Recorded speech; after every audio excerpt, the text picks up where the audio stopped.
Chapter 37, Fighting a Profound Heaven Cultivator. Chapter 37, Fighting a Profound Heaven Cultivator. Looking for proofreaders for this novel. The man struck 3 times and Zhuo Fan countered with a hand sign, which erected yellow light. After 20-odd hits, the man floated in the air and sneered, "You're really something to be able to control the 3rd-grade coiling dragon array at such a young age. It's most unfortunate you met me." He then rushed towards Zhuo Fan again as the latter formed a golden dome of light to stop him. Having foreseen this, the man gathered 20% more power in his palm before striking the dome crumbled under the devastating blow, and he continued to speed towards Zhuo Fan. "Humph, the power of profound heaven isn't something a chi condensation kid can even begin to imagine." Zhuo Fan smiled and muttered, "A 5th-grade array isn't something a novice can comprehend either." With a snort, Zhuo Fan's hand signs took a sudden change. First heaven. Roar. A golden dragon erupted from the ground and moved to attack Elder Yun with disdain plainly seen on his face. Elder Yun waved tens of black chains around the dragon and crushed it just as the dragon dissipated. Zhuo Fan's gesture changed again. Second heaven. Roar. Roar. 2 golden dragons charged, this time shocked. The man never saw this array forming 2 dragon images. This exceeded his understanding of the coiling dragon array, but it wasn't something out of his control. Both of his arms moved and the dragons were crushed under black chains even before the man could take a breather.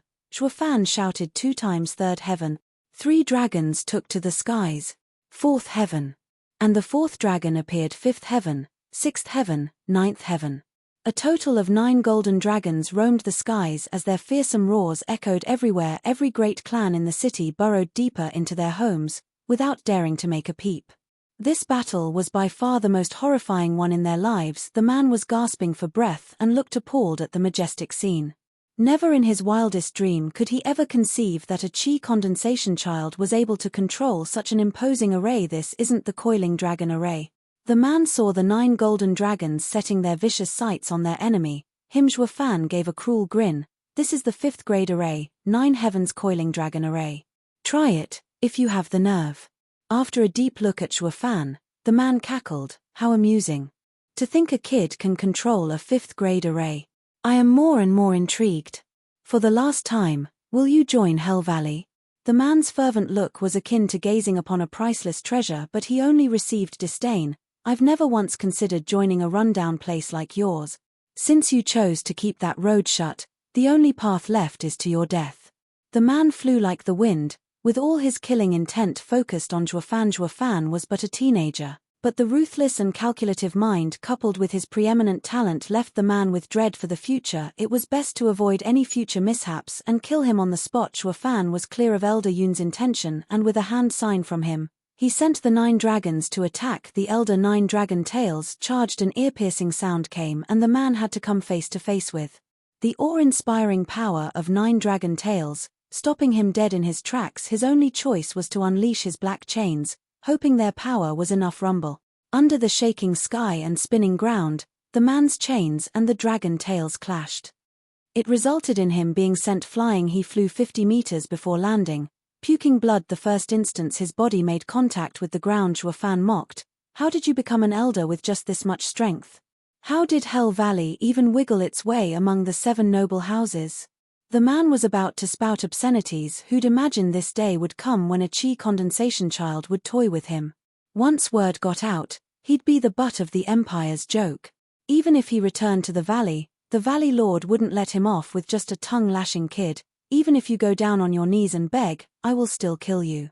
His eyes bloodshot. A golden ring appeared on the man's hand exuding a dreadful aura. Demonic treasure. Zhuo Fan started to get serious. A demonic treasure was a demonic cultivator's weapon, just as how a spiritual weapon was to a righteous cultivator. With it, the man's power would multiply. Hell Valley's elder, have you no shame? To use a demonic treasure against a chi condensation junior?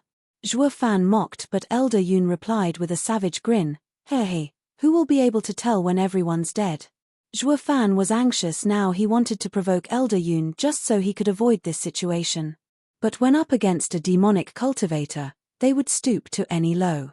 Then again, if it were him, he'd come to the same decision as well. If a righteous cultivator gave up his life for honor, fought for justice and yet still died gruesomely, A demonic cultivator would only take that man for a fool. This was why no demonic cultivator would ever wish to battle with another demonic cultivator.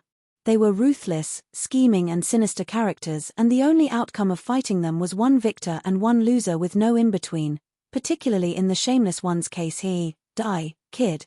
The man attacked again and Zhuo Fan sent the 9 dragon tails to fend him off, but this time, the ring flashed silver light and increased the man's speed, cutting through the tails like a silver saber so fast. Zhuo Fan sucked a cold breath. He knew the man's newfound power was all because of the ring. The silver light then flashed in front of him, followed by the man's vicious grin. Kid, there's nowhere left for you to run. Zhuo Fan clenched his teeth seeing the ring's saw blade edge. The silver light seemed to cut even the air. 3rd grade demonic treasure. Zhuo Fan smiled. Good eye. The man nodded. You're the first chi condensation with the honor of dying from this 3rd grade demonic treasure, Savage Moon. Wait. Zhuo Fan waved frantically. If I join Hell Valley now. Too late. The man laughed as Savage Moon approached Zhuo Fan. Zhuo Fan didn't want to die, he just got reincarnated. But all he could do was sigh and close his eyes. Boom. A sudden thunderclap reached his ears and Zhuo Fan could still feel that he was alive.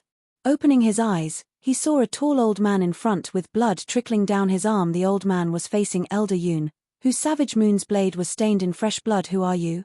Elder Yun asked. Blackwind Mountain's Lei Yun Tian. As the old man shouted, lightning flashed all over him. Any that dares to mess with the Luo clan are my enemies. Zhuo Fan now knew the old man was, in fact, the mountain lord of Blackwind Mountain. Before, he was but a bedridden patient and now was back to his health. You've recovered. Zhuo Fan was overjoyed, smiling. Lei Yun Tian expressed his thanks. Thanks to Steward Zhuo's kindness, I've not only recovered but also entered the profound heaven stage. Zhuo Fan was in glee. That was exactly what he needed right now. Humph. What can a chi condensation kid and a fresh profound heaven geezer do? You'll all die just the same under my Savage Moon's blade. He lifted the bloody Savage Moon. Don't be so sure. Chuckling, Zhuo Fan made a sign and 9 golden dragons soared. Old man Lei, please hear me out. This time we'll be taking this geezer's life. Lei Yun Tian saw the confidence in Zhuo Fan's eyes and nodded. While their enemy seemed to have heard the biggest joke in his life. Ha ha ha, I've broken through your array once, kid.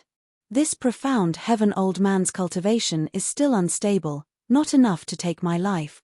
Smirking, Zhuo Fan muttered, when I use someone, I never take any rules into consideration. This is our best chance, old man Lei. Attack. Good. Since Zhuo Fan saved his life once, Lei Yun Tian had faith in him. He knew the enemy was stronger than him but still chose to face him. Lightning finger. Elder Yun sneered and sent black chains. Even if Lei Yun Tian did not die from this attack, he'd still be sporting heavy wounds. However, the 9 golden dragons charged into battle as well. Elder Yun had no choice but to soar up and use the silver light from his weapon to cut the dragons in two. The dragons were unable to stop his assault as he inched closer to Zhuo Fan. It's best I kill you first. Elder Yun's speed left Zhuo Fan without time to make a hand sign, but Lei Yun Tian appeared with his lightning finger aimed at the elder's throat. You're asking for it. The man had to shift Savage Moon's target from Zhuo Fan to the Lei Yun Tian. Lei Yun Tian showed a gratified smile, still willing to attack Elder Yun. For Lei Yun Tian, even if Zhuo Fan had intended to send him to his death, he'd be willing. Dying for the Luo clan's sake was a good death to him. Yet something happened just when Savage Moon was nearing the old man's chest. Thanks to the old man's distraction, Zhuo Fan finished his hand signs and bit his tongue, spitting blood essence. Humph, have a taste of 9 heavens coiling dragon array's real power.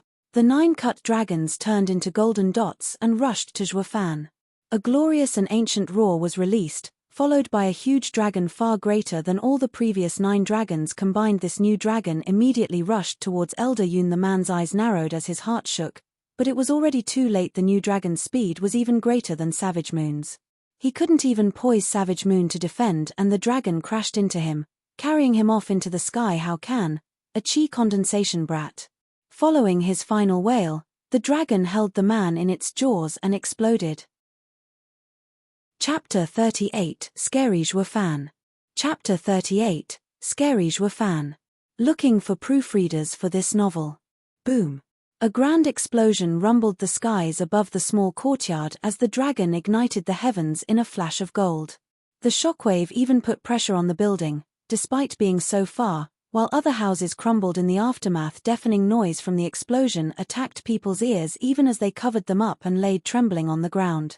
This sound attack lasted for a full minute, but nothing could erase that dreadful image from their hearts, nothing. 100 miles out, two men in black fought as they fled from Long Ju's group. Where is that bastard Jian Fan? Long Ju's anger spiked when he caught no sight of his mortal enemy. Son of a dash, that old dog must have left these two to stall us. Forget it. Third elder glared with killing intent. Let's finish off these two first. Under the three elders' united assault, the two men in black were sweating bullets, having no choice but to fight. Then, a dreadful noise came from Veiled Dragon Pavilion's direction, followed by a golden light that lit up the whole sky. The five people stopped their attack and stood in shock. What was that? Did another expert appear? Third elder felt his ears rumbling and sucked in a cold breath. But which expert could have unleashed such a move? Retreat. With no time to waste, Third elder shouted as he flew back to Veiled Dragon Pavilion. He was far more worried about its well-being than the death of these two Hell Valley elders. Though Long Ju was unwilling, he followed the third elder with a sigh. Seeing the three Veiled Dragon Pavilion elders retreat, the two men in black let out a sigh of relief, yet were still puzzled by how the events turned out. They knew an elder was there to make sure the plan didn't go south. But even that elder wasn't powerful enough for this kind of feat. Plus, a bunch of chi condensation insects didn't garner such a heavy hand either. The answer was quite simple in this case. Another expert much stronger than Elder Yun showed up, hearts heavy with worry. The two discarded any plans of going there to assist Elder Yun. They feared that the Veiled Dragon Pavilion's three elders might set a trap.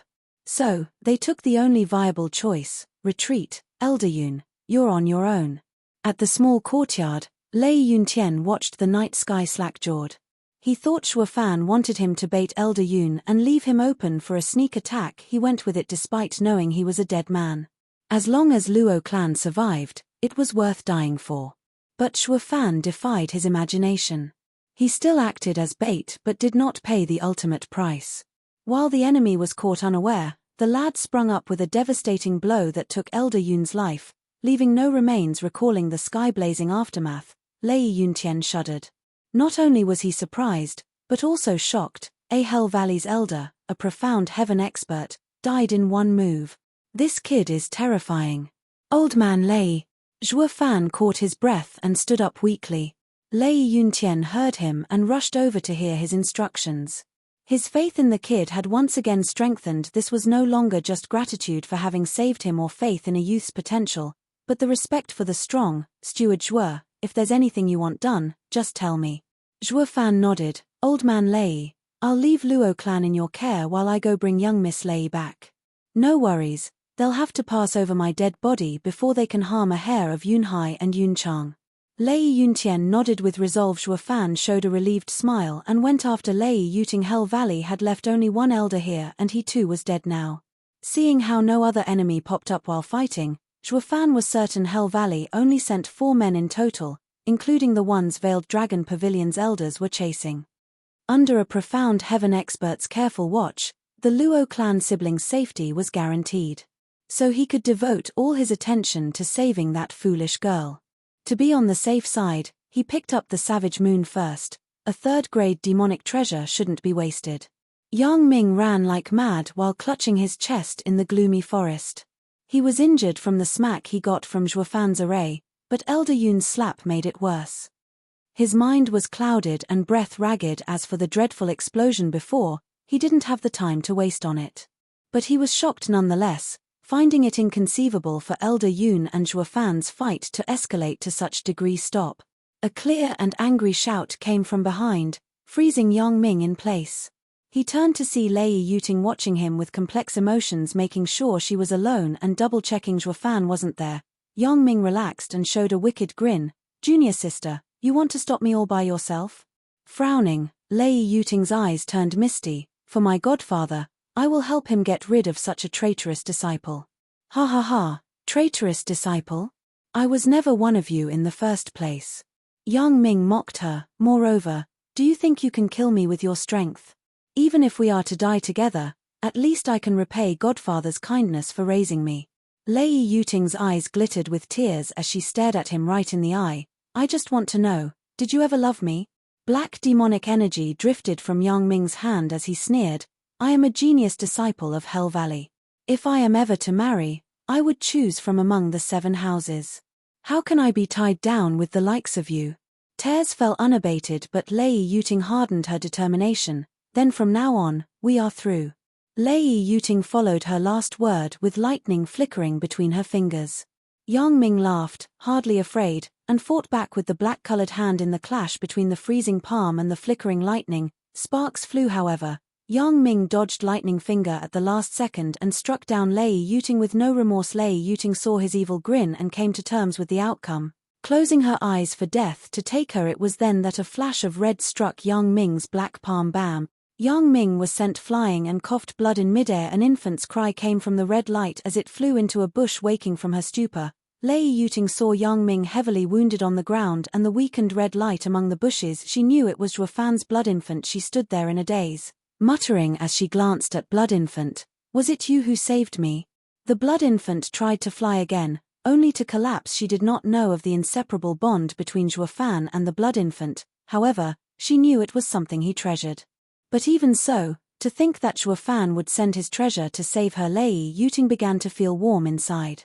When she turned her focus to Yang Ming, only killing intent remained in her eyes. Walking over, Lei Yuting's fingers crackled with lightning. Yang Ming was panicking, wanting to flee but hardly had the energy to get up. Sister Yuting, have mercy. Remember how close we were. Remember how we used to laugh. Yang Ming shrank backwards while begging, now I want to kill you even more. Snorting, her fingers struck without hesitation. W8, spare me. Yang Ming wailed, but there was no one to hear his cry. Bam! When Lei Yuting's attack was about to land, a tremendous power blew her away. A bald elderly landed next to Yang Ming. Elder Jian. Yang Ming cried out. He took Elder Jian as his savior, having pulled him out of the jaws of death. Never had he been so thrilled to meet an elder from his house. Throwing a side glance at the wounded kid, he bellowed, how did you fall so low? What about the plan? Yang Ming's face fell and shook his head, unclear.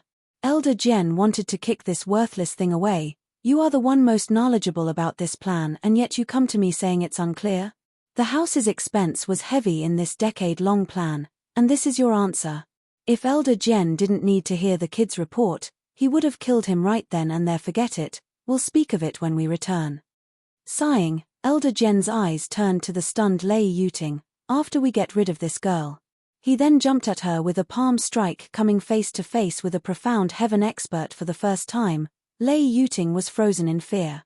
Under such power, she couldn't even defend. Is this the power of the profound heaven stage? Lei Yuting paled, rooted to her spot as she waited for the palm to take her life. Whoosh! A sudden silver flash cowered Elder Jian into retreating before the hit landed. A figure made itself notice as it walked next to Lei Yuting, striking a sinister grin. Do all elders from Hell Valley like to pick on juniors? Zhuo Fan. Lei Yuting cried in joy as her heart found peace. Chapter 39, Killing Another Profound Heaven Cultivator. Chapter 39, Killing Another Profound Heaven Cultivator. You again. Elder Jian squinted his eyes at the savage moon in shock. Why do you have that demonic treasure? What happened to Elder Yun? Grinning, Zhuo Fan pointed savage moon at Elder Jian. Oh, you recognize it. Jian Fan's mind was in chaos. Don't tell me, how can that old guy die at the hands of a pup? But the more he looked at the demonic treasure, the more Jian Fan felt shock, hatred, and above all, confusion. Be that as it may, but no Hell Valley's demonic treasure was allowed to fall into an outsider's hand.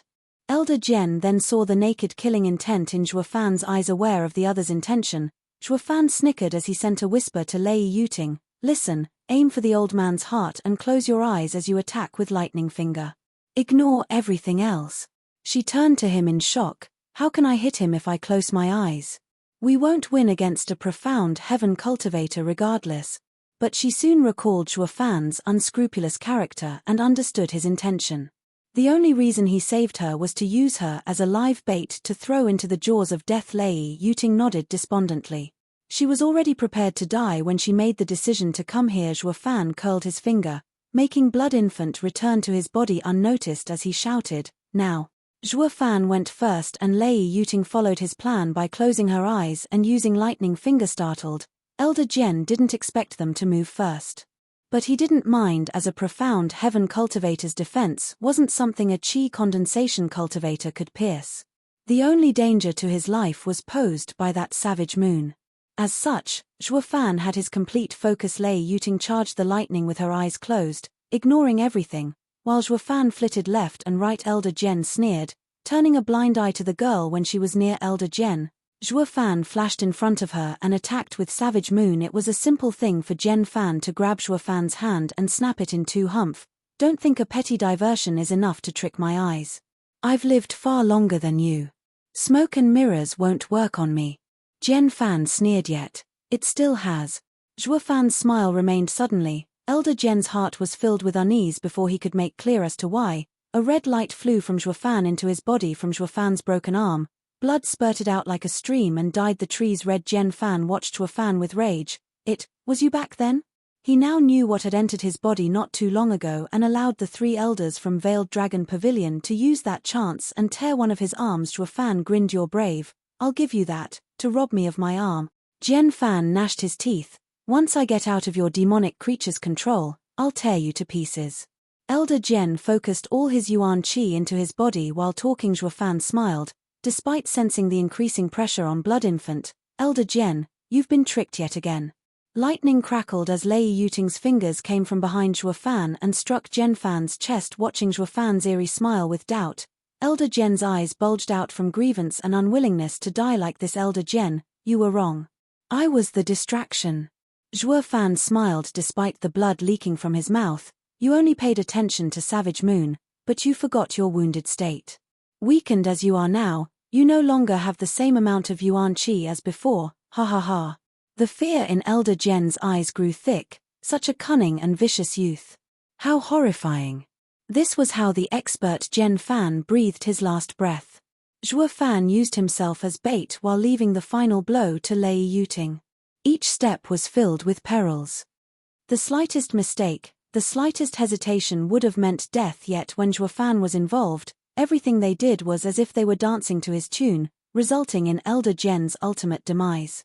It was especially so when Zhuo Fan blocked Elder Jen from noticing the real danger hiding behind him. Lei Yuting's lightning fingers, two chi condensation juniors killing a profound heaven expert.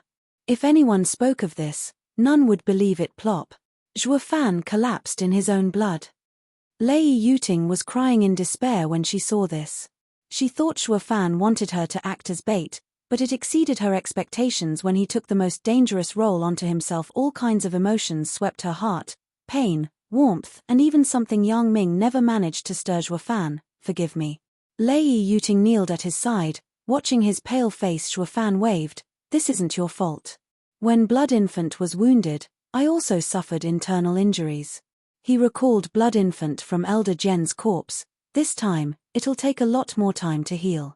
His wounds mattered little when compared to Blood Infant's, which represented his life. This only worked to increase Lei Yuting's flow of tears.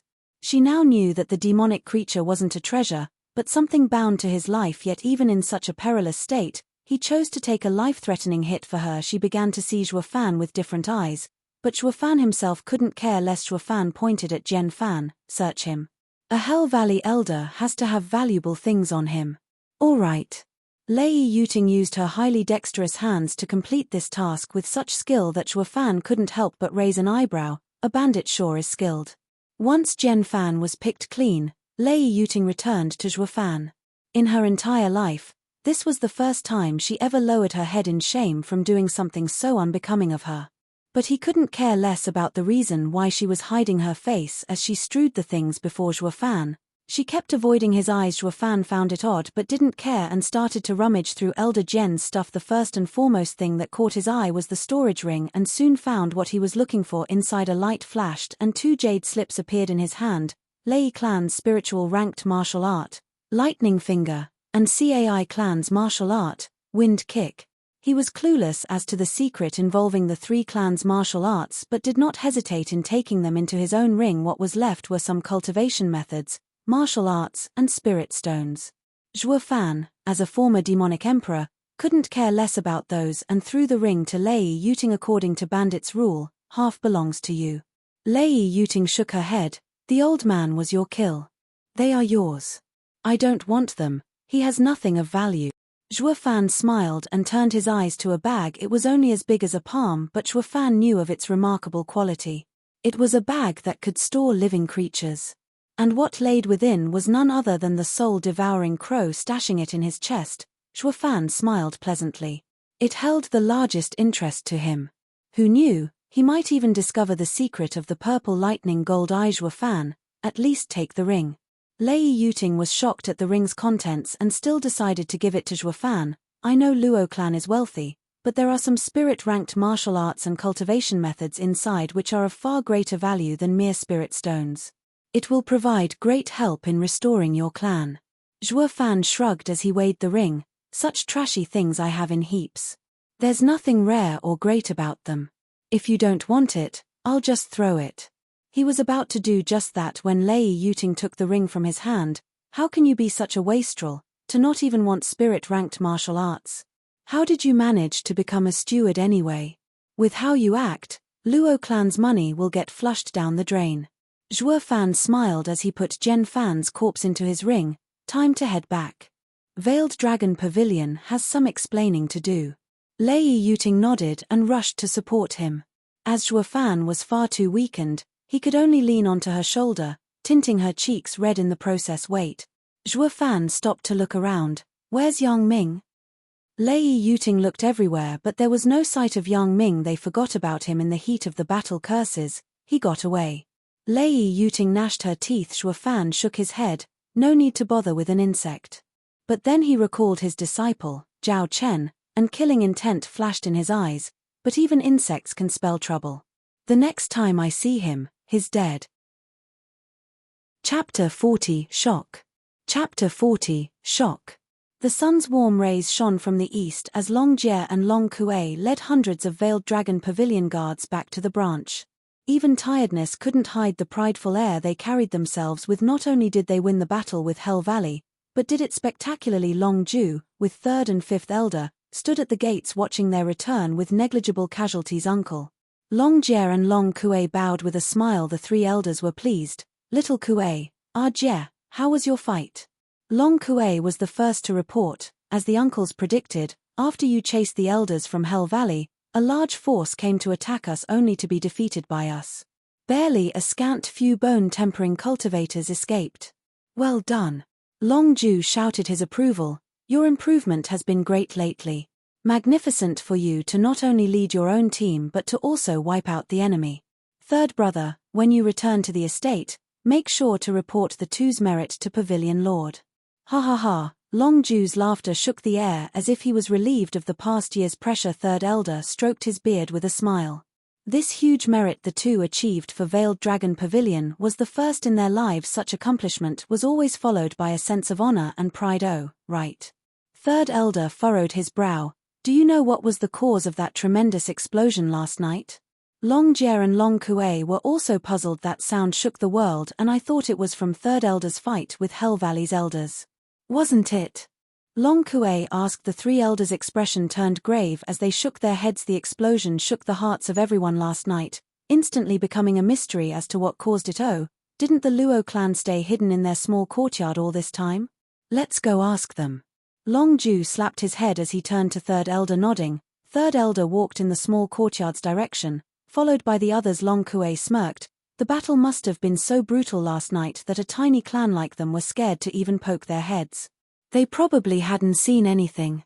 None spoke while Long Jie shook his head. They clearly approved of her stance, as they were only going there to ask for clues. When they arrived before the guest room of the small courtyard, they saw Luo clan's members standing before Zhuo Fan's door with worried faces. With them were three more people, and one among them was in the profound heaven stage. It can't be that. Yesterday was because. The three elders were startled, hurrying to pay their respects to Lei Yuntien. May I inquire brother's name? Long Ju looked at him while being confused. When did Luo clan get an expert?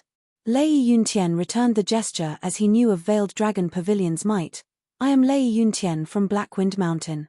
It's an honor to meet the famous Veiled Dragon Pavilion. I am fortunate to come face to face with elders.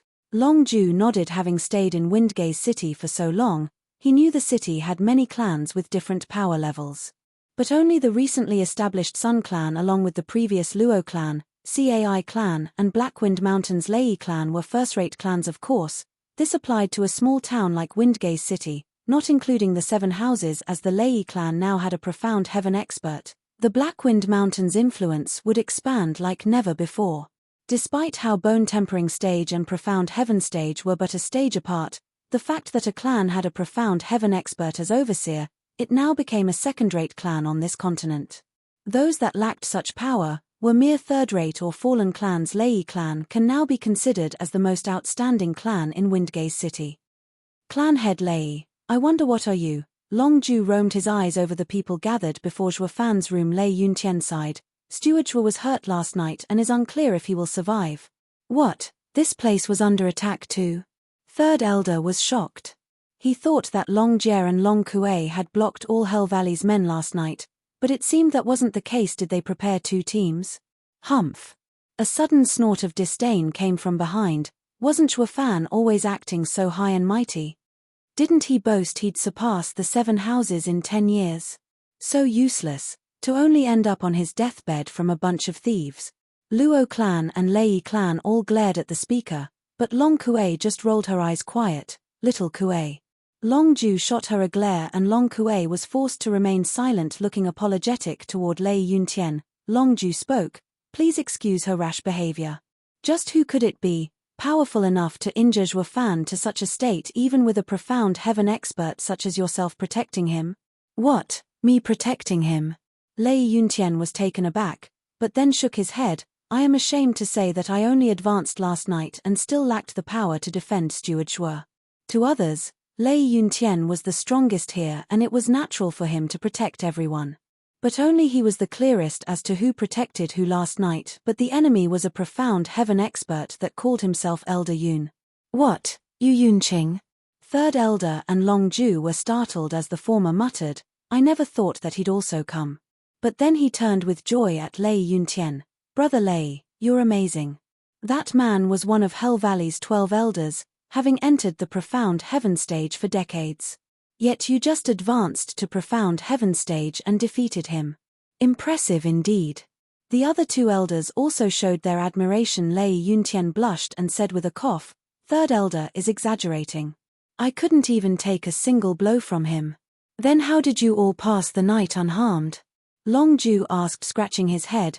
Lei Yuntian looked at Zhuofan's door. It's all thanks to Steward Zhuo. If not for him, everyone here would have undoubtedly perished. You're saying Zhuofan held Yu Yunqing back by himself, all night? Everyone was stunned, Long Kuei included. But he's just a qi condensation cultivator. Long Ju refuted. Lei Yuntian shrugged at a loss. I am clear on that, but so what? The last words choked Long Ju. Lei Yuntian said it as if it was a common occurrence for a qi condensation cultivator to fight off a profound heaven cultivator for an entire night. And Third Elder clenched his fists, staring at Lei Yuntian. You mean to tell us Zhuofan forced Elder Yu Yunqing into retreating? Retreat. Frowning, Lei Yuntian showed a trace of fear as he relived the last night's events. You are underestimating Zhuofan far too much. Underestimate? How? Even if one scoured the continent, would he ever find an instance where a qi condensation cultivator forced a profound heaven expert into retreating? We only made the most reasonable guess. Yet even this is such a far-fetched exaggeration that not even Zhuofan would believe. If not for you mentioning it, we'd have never conceived such ideas. The 3 elders swallowed dryly, with hearts in their throat. The fool didn't even have time to flee, killed in one move by Zhuofan. Lei Yuntian sighed. What? The elders were overwhelmed with shock. This was unprecedented. Long Kuei and Long Jie were also dumbfounded. Long Ju's hands began to shiver without his knowledge. Are you saying Zhuofan was behind the huge explosion last night? He killed a Hell Valley's profound heaven elder and got out with a light wound? Lei Yuntian saw their eager expressions and wanted to nod, but frowned instead with a shake of his head. What was it then? Long Ju was anxious and his aura leaked, forcing the others to take a few steps back. Lei Yuntian sighed. I told you not to underestimate the kid. He killed Hell Valley's elder, but not at the cost of injury. Only his yuan qi was depleted. That's impossible. He came out unscathed. Long Ju was battered with one shock after another that even he didn't know what he was saying. But then how did he get hurt? Bam! A pale-faced Shuo Fan slammed the door open and snapped at Long Ju. Isn't it because of you, bro Ju? Shuo Fan. Some were shocked, some were glad, some were amazed, but most were filled with doubts as they turned to him. Are you alright? Luo Yunchang was worried. Alright my ass. Shuo Fan snorted as he glared at everyone who was present. Here I am trying to keep my life and you people had to yap on and on. You think one can get well like this? They all started getting embarrassed and lowered their heads. Only the three elders looked at him at a loss. Shuo Fan secretly snorted, Bro Ju, didn't you want to know how I got hurt? It's all because of him. Shuo Fan took out a cold corpse, shocking them all. The ones most shocked were, of course, the three elders Condor Gen Fan. Chapter 41, Purple Lightning Gold Eye's Secret. Chapter 41, Purple Lightning Gold Eye's Secret. The fear in Gen Fan's eyes hadn't dissipated even after his death and was clearly visible for everyone as they looked at his corpse that laid stiff on the ground.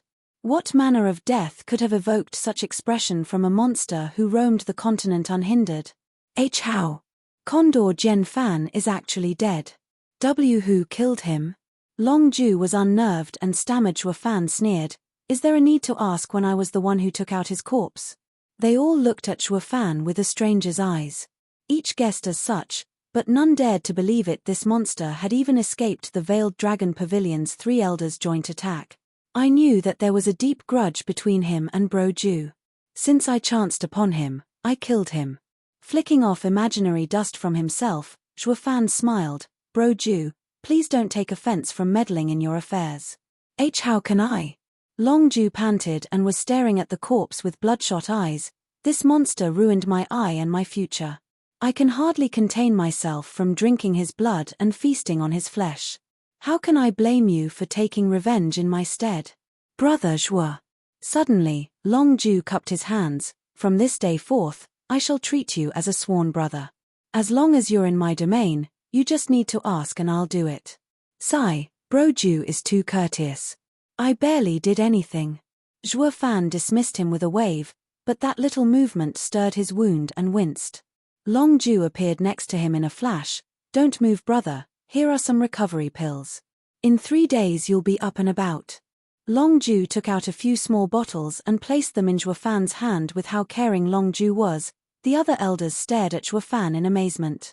Long Kuei pouted, feeling her heart dumped in vinegar. They just wiped out Hell Valley's men and earned great merit that even the three elders were overjoyed, yet it paled in comparison with Shuo Fan, who killed 2 of Hell Valley's elders. Humph, who knows what trick he pulled to get so lucky and snatch their heads.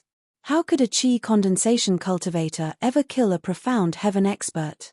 Long Kuei muttered in jealousy, but everyone heard her third elder glared but then shook his head. Yet Shuo Fan laughed. It is true that it was by luck that I encountered the one-armed elder and got his head, bad luck in fact. Because I had just then killed a profound heaven expert and was out of Yuan Qi. But this also made him underestimate me. How else could I have killed the wounded elder Jian? If it were any other time, wouldn't the elder kill me with but a wave of his hand? Sigh, last night I had the worst luck. Unlike some people, who only had to lead their men to ensure their safety, Shuo Fan sighed as Long Kuei's face flushed red. Lei Yuting giggled. She was clear on what happened last night.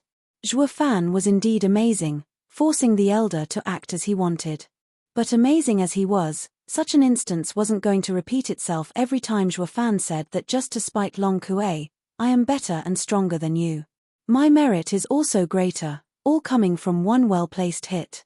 While you can only yap your mouth.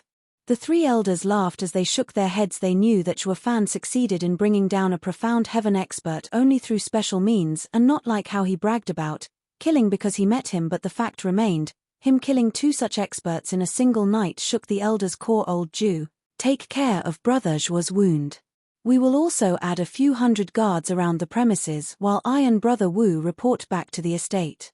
We must notify Pavilion Lord. Long Ju nodded while Long Kuei and Long Jie froze. Why even third elder is calling Shuo Fan brother? Shuo Fan adapted to the change on the spot. Bro-san, Bro Wu, take care. Stumbling, third and fifth elders shook their heads in dismay. Old Ju was right, this kid's greatest talent is to read hearts. After they left, Long Ju and the others helped Shuo Fan back to his room. Long Jie and Long Kuei left to handle the additional security of the small courtyard in bed. Shuo Fan eased his breathing and asked, "Everyone leave, I have to talk with Bro Ju alone." As the people left, Long Ju was wondering what could Shuo Fan want to know so urgently. "Bro Ju, I have a gift for you." "Gift?" Long Ju only laughed. "Brother, I'm not trying to discourage you, but the Luo clan hasn't got anything I could take interest in. Or is it that you have another ancient array?" Shuo Fan shook his head. "In your dreams. That array alone is worth 10 million at the minimum. Do you think they're easy to come by? But I'm pretty sure you're going to like this gift." Shuo Fan took out a bag frowning. Long Ju didn't understand until Shuo Fan opened the bag and a crow landed on his shoulder. Jian Fan's soul-devouring crow? Correct. Ever since that old guy died, this crow has been without an owner. I'm sure Bro Ju wouldn't need long to turn it into your spirit animal, always there to protect you. Long Ju's eyes began to glisten. The title of God Eye Long Ju lost all its power ever since his eye was robbed. Now that he had the crow, it was as if he recovered his mystic eye. "Brother, thank you for your kind intention." Long Ju's eye trembled from the heartfelt gratitude. Shuo Fan continued, "Bro Ju, there's just one thing I am unclear about. Since you trained one eye in purple lightning gold eye, why couldn't you do the same for the other?" "Sigh, brother, this mystic eye of mine was gained through a chance encounter. A once-in-a-lifetime opportunity." Long Ju sighed, recalling his youth. This mystic eye wasn't cultivated through a cultivation method from Veiled Dragon Pavilion. It was something I found through luck.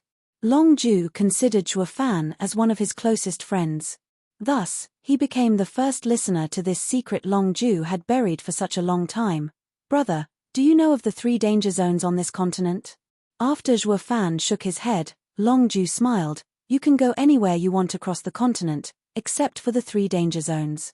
Regardless of your strength, you'll find helpless against the dangers in there."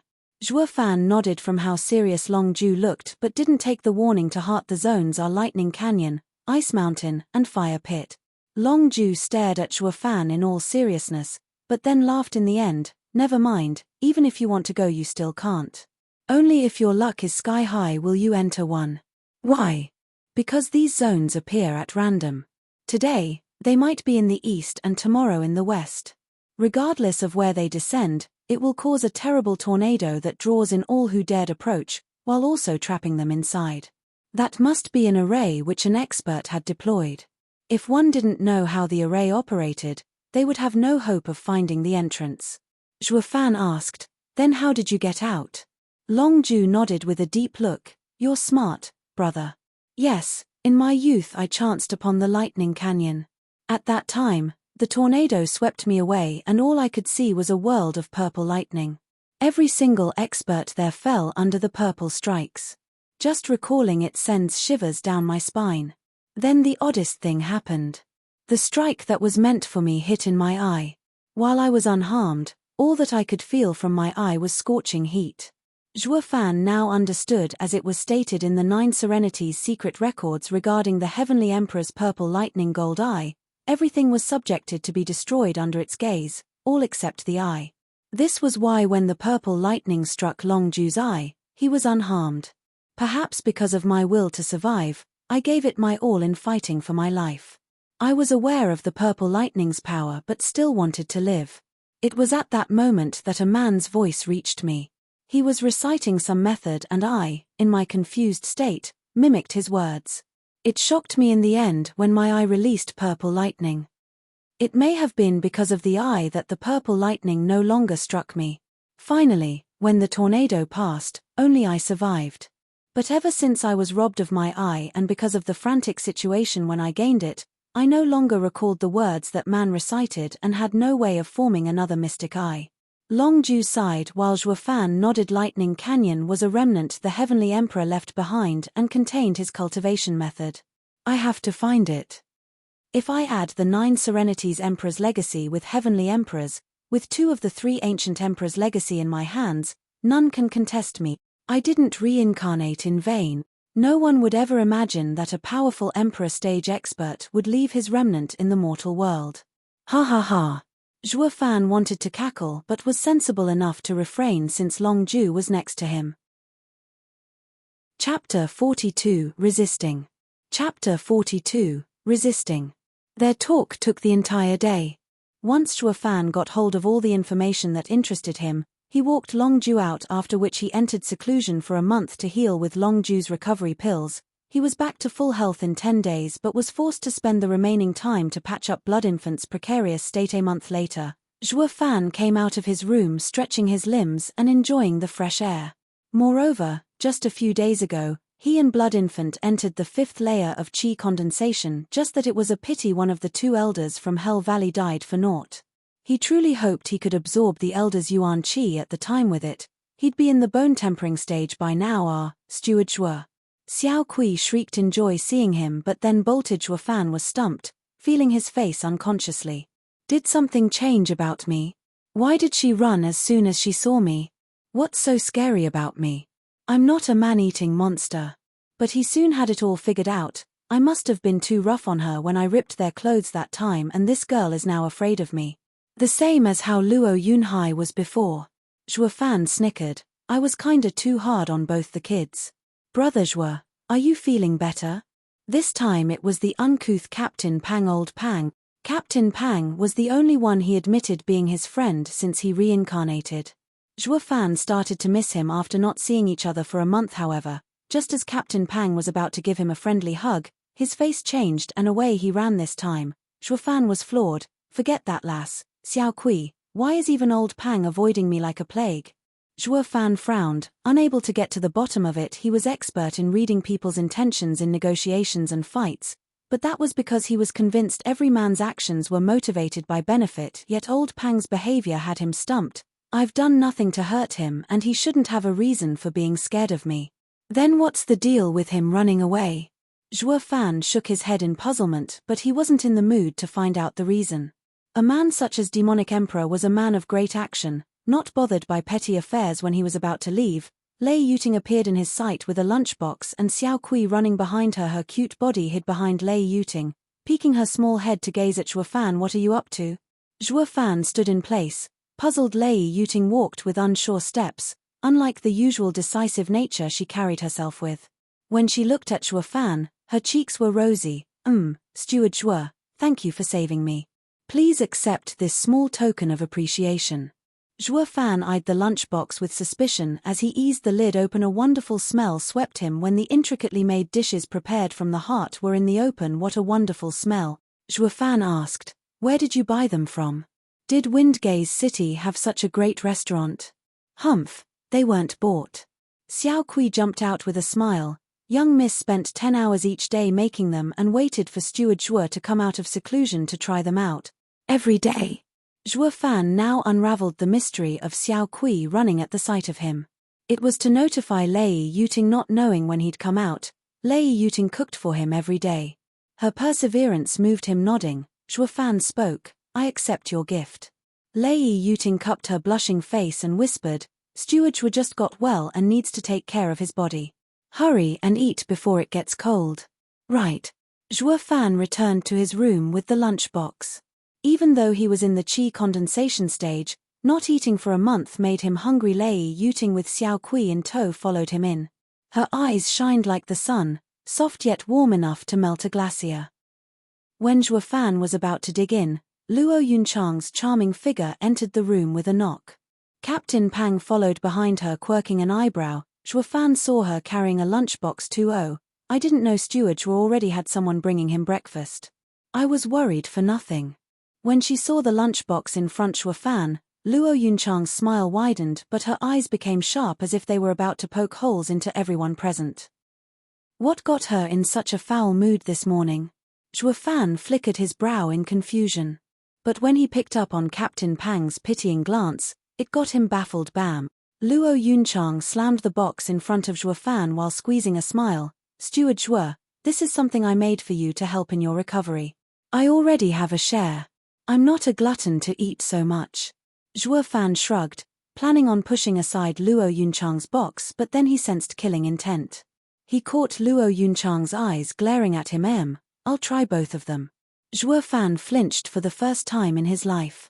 He didn't understand what the fuss was about but knew that if he hadn't said that, there would have been a real danger to his life revealing Luo Yunchang's dishes. He found them scorched black, cutting most of his appetite. I think I'll eat this one. Zhuo Fan went for Lei Yuting's box as she showed a bright smile, but even before his hand reached it, Luo Yunchang bumped her box closer to him with a glare. Didn't you say you'll eat them both? Zhuo Fan's brow flickered, hesitation setting in as he took another long look at Luo Yunchang's burnt dishes, but he could hardly refuse her sincere eyes and nodded. All right, I'll eat them. Luo Yunchang broke out into a wide smile, to which Lei Yuting was showing disdain. Mine first. Luo Yunchang urged. No, mine. Lei Yuting said in haste. The two women's eyes met and sparks seemed to fly. Zhuo Fan wondered, weren't they close? Why are they fighting all of a sudden? He couldn't comprehend what could bring such a change in them. First come, first served. Zhuo Fan then took a bite out of Lei Yuting's dishes. She was staring at him with wide and expectant eyes. Zhuo Fan gave a thumbs up. Delicious. Lei Yuting's smile bloomed like a flower while Xiao Kui pushed out her chin and shouted, my young miss started cooking since she was 10. No one in Windgaze City can match her skill. You are fortunate today, Steward Zhuo. Xiao Kui's boast embarrassed Lei Yuting, but even that couldn't take away the radiant smile from her face. Luo Yunchang pouted. Zhuo Fan, try mine. Zhuo Fan took a bite but spat it out as soon as it touched his tongue. Even poison is better. His words were sharp as he took Lei Yuting's box. I still choose this one. Lei Yuting was smiling, while Luo Yunchang's eyes started tearing. Wow, such a great smell. At this time Luo Yunhai shouted in surprise as he jumped into Zhuo Fan's room. Bro Zhuo, you're out. And you are having such a feast, why didn't you invite me? Go and eat your sister's cooking. Zhuo Fan dissed him. Luo Yunhai complained, her skill isn't worth a dime. She doesn't know anything besides opening the kitchen door. Unable to stay there any longer, Luo Yunchang ran out with her lunchbox. But people could see the droplets she left behind on the floor. Was I wrong? Luo Yunhai was confused. Not at all. Zhuo Fan gorged on Lei Yuting's cooking as he said, but some people have low confidence. After finishing his meal, Zhuo Fan informed the others before leaving, stay here as Hell Valley's people might still lurk around. I'm going to pay Veiled Dragon Pavilion a visit. Luo Yunhai and Captain Pang nodded then turned to Lei Yuting. Seeing her all flushed, Xiao Kui was even more excited. How great, young miss, Steward Zhuo is interested in you. Lei Yuting only smiled at the same time. In the Imperial City in a magnificent office, two people sat side by side. One man was in his 40s, dressed in a white silken robe. He had a small hanging mustache that shook with his smile. The other man was in his 50s, with a somber complexion and wearing a dark cloak. His pair of large eyes were filled with grievance. The two acted like strangers, not meeting each other's eyes. Cough, cough, cough. With a cough, a shaky body appeared before the two. It was an old man dressed in a golden robe embroidered with 9 dragons. Your Majesty. The men rose up and bowed. The elder waved for them to sit. Veiled Dragon Pavilion and Hell Valley both are from the 7 noble houses, the pillars of the empire. What matter has made you request an audience with me? This elder was the emperor of Tianyu Empire. Your Majesty, Veiled Dragon Pavilion killed 2 of our Hell Valley's elders last month, breaking the 7 houses agreement. Your Majesty, please punish the Veiled Dragon Pavilion. The black-robed man complained sneering. The middle-aged man spoke. Yuan Shan, you have some nerve complaining first. Your Hell Valley's elder infringed upon my Veiled Dragon Pavilion's domain. How are you going to explain it? Who is it that broke the 7 houses agreement first? One of my valley's disciple, Yu Quan, was killed in Windgaze City. Can't I send an elder to bring the matter to light? Yuan Shan squinted. Long Yifi, you are just making an excuse to exact revenge for what happened 2 decades ago. Ha ha ha, and? 20 years ago, you trapped Elder Ju in Drifting Leaves City and ruined his mystic eye. You accused him of entering your domain and breaching the 7 houses agreement. I didn't object. This time, however, it is your elder who entered mine. And not just 1, but 4. Is this what you call investigation? Enough. The Emperor's cold shout came as his eyes flashed in anger. Both sides are in violation. This is my judgment. Veiled Dragon Pavilion shall withdraw from Windgaze City. It is no longer part of your domain. Hell Valley and Veiled Dragon Pavilion's people are never to set foot in this city ever again. Your Majesty. The two cupped their fists, but the Emperor flicked his sleeve. This matter is settled. Withdraw. I no longer want to hear anything about the 7 houses, nor about internal disputes. Understood. None of them was willing to accept this conclusion but retreated nonetheless when they were gone. The Emperor's eyes flashed. For Hell Valley's people to enter Windgaze City, they must be privy to the 1,000-year-old secret. The Imperial City has always been a place of conflict, filled with the eyes and ears of every faction. This should be known to your Majesty. An aged voice replied from behind. The Emperor chuckled. It seems, the plan has begun. Pearls will always shine, here. Chapter 43, A Stubborn Fatty. Chapter 43, A Stubborn Fatty. Since the Veiled Dragon Pavilion's Grand Gate was but a few hundred steps away, Xuefan chose to walk. However, he stopped before passing through it. In front of the gate was a yellow palanquin with 4 peak chi condensation cultivators as carriers and 16 bone-tempering cultivators surrounding it. A fat figure in yellow stood in front of the palanquin. You could barely make out his pin-sized eyes from his bulging cheeks. At first glance, one would take him as having a bun in place of his head. Xuefan shook his head. He'd seen his fair share of people, but this was his first encountering such a fatso. How can one get so fat? Xuefan resumed his gait, glancing at the fatty from time to time. His appearance was far from attractive, but his 7th chi condensation cultivation and the large number of guards was nothing to scoff. If the fatty was from Veiled Dragon Pavilion, he'd have gone in by now. Wait. Xuefan's entry was stopped by a sudden shout. Turning around, he caught the sight of Fatty's feet sinking into the ground with each step towards him. Xuefan's cheek started twitching. Do you need something? Here. Are you from Veiled Dragon Pavilion? The Fatty smiled. It would have been better if he hadn't, as his eyes were now gone for good. Xuefan was shocked by such a baffling appearance. For a moment, I'm just a guest. Hey, that means you can also enter.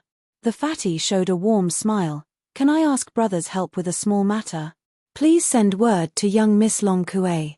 She hasn't come out for a whole day and I had to sleep outside. This weird Fatty is pursuing Long Kue. Xuefan wanted to laugh, but he couldn't, not when there were so many people around. To think that haughty Long Kue knows this fellow. Setting aside his status, his weight alone would make her awkward if someone caught them together. All right, I will tell her right away. Xuefan struggled not to laugh as the Fatty cupped his hands in gratitude. I'll leave it to brother. Xuefan hastened his pace in fear of laughing if he spent one more moment with this guy. It wasn't worth it offending a great faction for such a reason. He soon arrived at the meeting room and met Long Kue. Miss Kue, long time no see. How have you been? Great, until you showed up. Long Kue snorted. Xuefan didn't mind it. Where's Bro Ju? I want to speak with him. Out. Long Kue rolled her eyes. Xuefan read her face and found that she didn't lie. Since he didn't see Long Jie either, it meant that he must be with Long Ju on business. This would put a delay on the things he wanted to know. But he still had that Fatty's message to deliver. To get that guy's gratitude and support, all I have to do is make this smug girl see him. What's the harm in passing the time while embarrassing this missy while I'm at it? Xuefan showed a wide grin. What's with you? Long Kue frowned. Oh, nothing.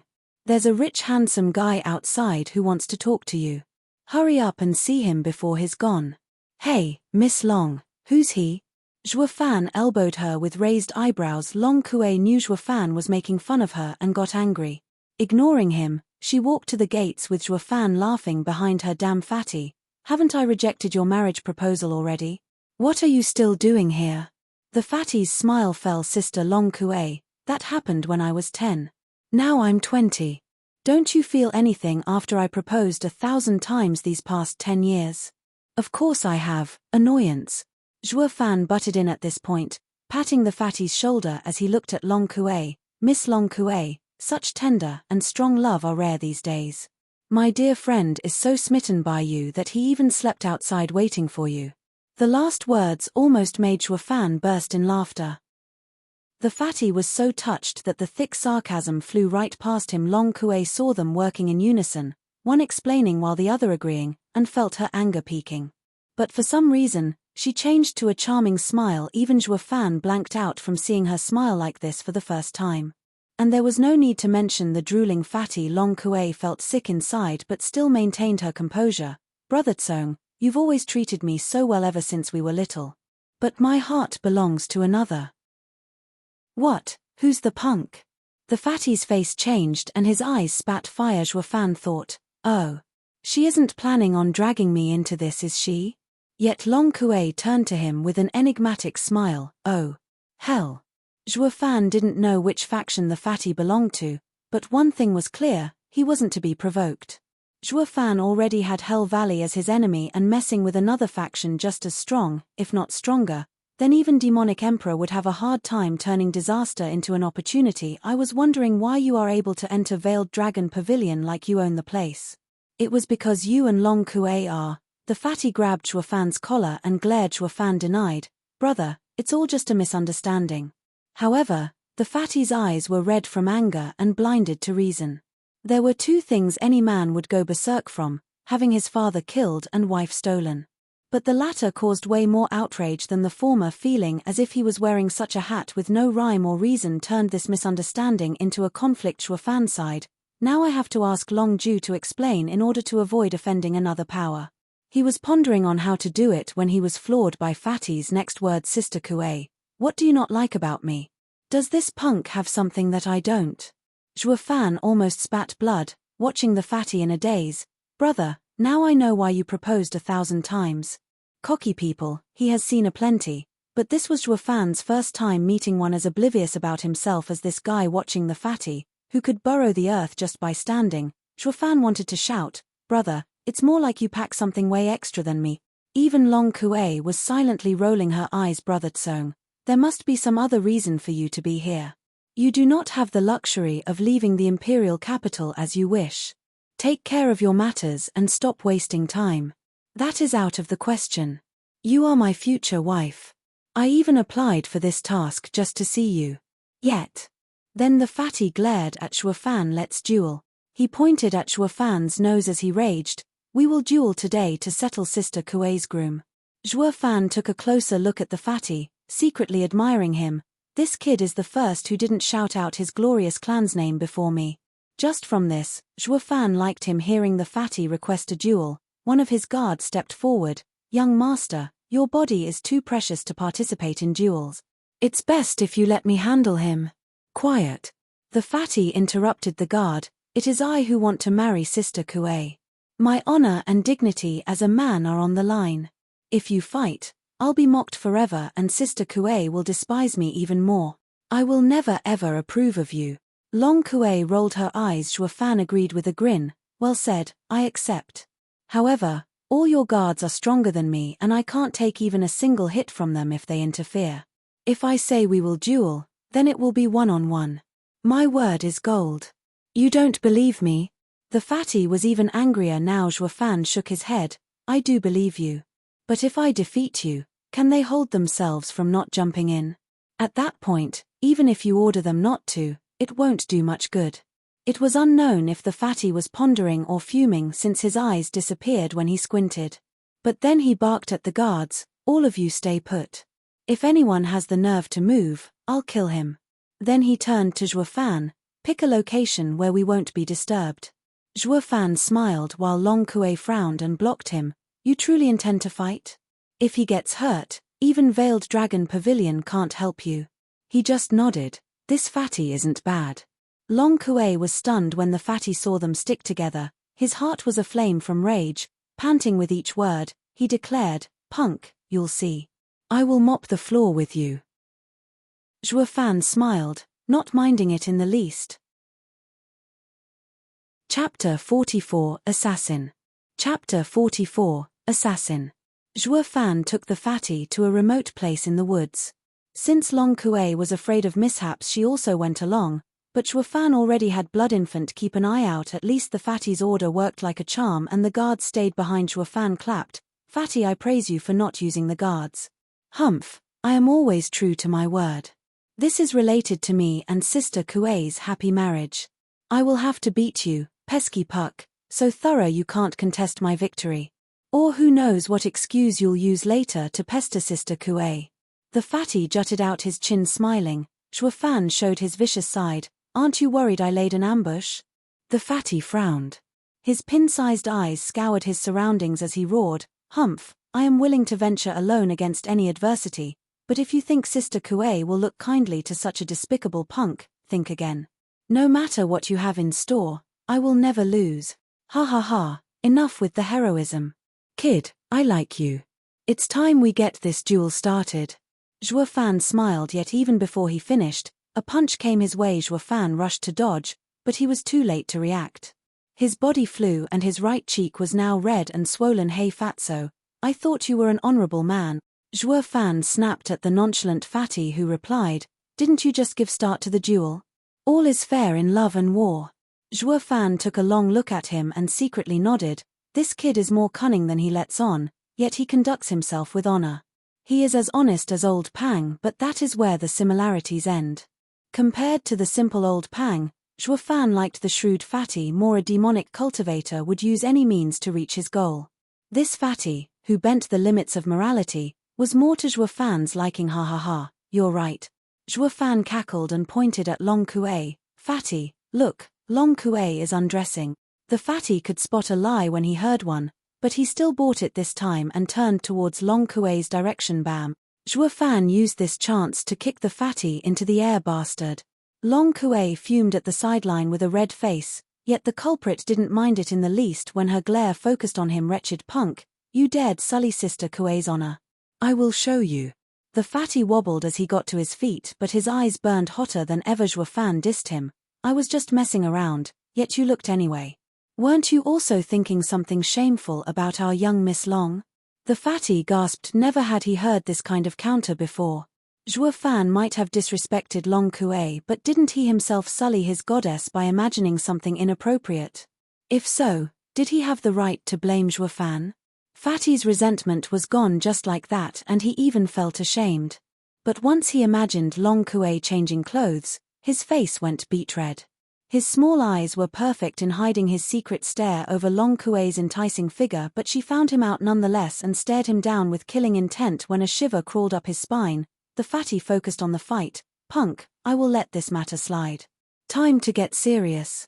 The fatty's body gave out a golden shine and even the ground started cracking around him. High mortal ranked martial art, mountain shaking punch. The fatty darted towards Zhuo Fan like a raging bull, cracking each and every stone he set his foot on. Punk, better dodge. But if you do, admit your loss.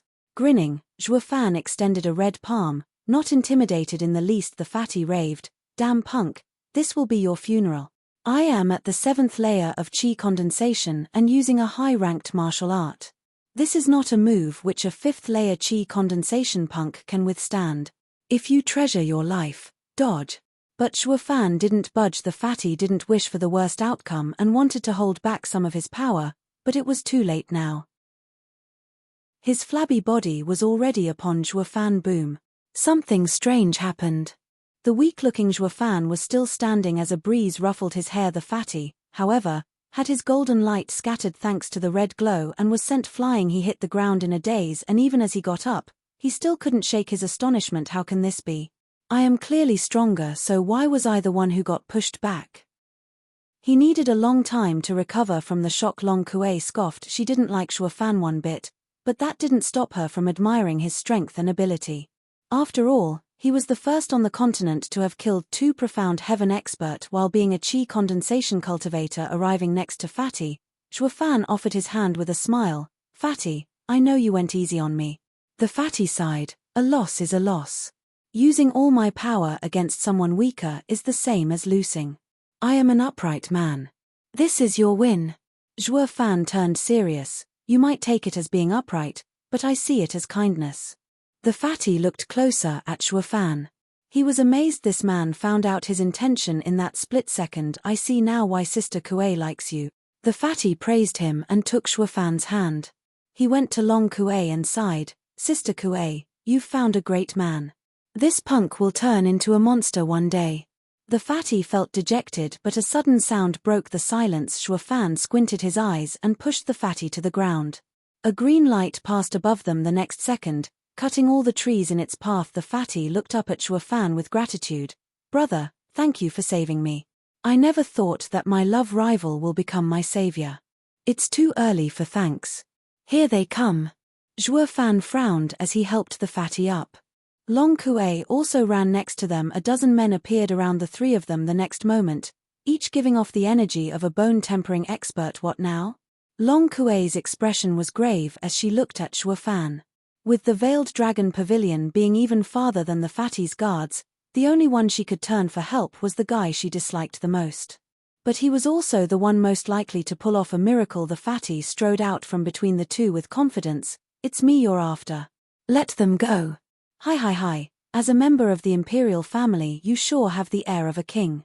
But too bad we can't leave any witnesses. A man stood out from the group. He was their leader. The fatty was filled with hatred. Suddenly, Shuo Fan kicked the fatty with a snicker. This fatty is under my care. If you want to kill him, you'll have to go through me first. The dozen men laughed. A mere chi condensation insect wants to act tough. Since they'll all die anyway, let's start with him. It's best we kill the fatty first and complete the mission. It was hard enough finding this opportunity after waiting for so long. We can't let it go to waste. As they were rambling on and on, the fatty whispered to Shuo Fan, Brother, they're after me. I will run towards east while you take Sister Kuei back to Veiled Dragon Pavilion. Shuo Fan shook his head. With your speed, you won't even last 1 second. What other choice do we have? Asked the fatty. Flustered. Shuo Fan hardened his tone and said, Slaughter them all. He took a step and reached their leader as Savage Moon flashed in his hand. Demonic treasure? The leader was shocked and wanted to dodge, but a red light entered his body and froze his movements. Whoosh. With a silver flash, a head trailed the sky followed by a fountain of blood. Only Shuo Fan stood in the pool of blood with cruel eyes for the first time in Fatty's life. His eyes bulged out from his chubby face, becoming larger than ever. Chapter 45 Slaughter. Chapter 45 Slaughter. The silence was deafening. Everyone watched slack-jawed at the unfolding event. No one there could have imagined a chi condensation kid blindsiding them, who were bone-tempering experts, and even killing one in a single hit. All the mockery and disdain they had for Shuo Fan was now replaced with extreme caution. Fatty was still out of it, staring at Shuo Fan like his brain was on the fritz. It finally dawned upon him that it wasn't him who held back the most in their duel, but Shuo Fan. Kill the punk first. With a sudden shout, the men charged at Shuo Fan together. They were now of one mind, no longer of a different opinion. They had to kill this dreadful and sinister punk first. If they were to leave him for later, they were sure they'd have to pay a steep price. Even if they outnumbered him, they had long forgotten their main objective and were now pointing their weapons at the punk who was holding Savage Moon and standing in a pool of blood smiling wryly. Shuo Fan snickered. I wouldn't have it any other way. The next moment, he jumped at the first enemy. The man was startled and rushed to retreat. Even if Shuo Fan was just in the chi condensation stage and unable to hurt him, the third-grade demonic treasure would cut through him like butter. Their leader got such a miserable death for underestimating Shuo Fan, and he wasn't willing to make the same mistake. With eyes fixed on Savage Moon's trail, the killer grinned. He knew how to deal with Shuo Fan. Since his speed was superior to Shuo Fan, all he needed to do was pay attention to Savage Moon, and killing this kid would be a breeze. However, just as he was about to jump into action, Savage Moon flashed a silver glow. The light wrapped around Shuo Fan and then streaked by the killer's body. The killer had no idea what happened and was looking up as his upper half slid to the ground while his lower half stood there unmoving. While he fell, he could still see Shuo Fan's grim face.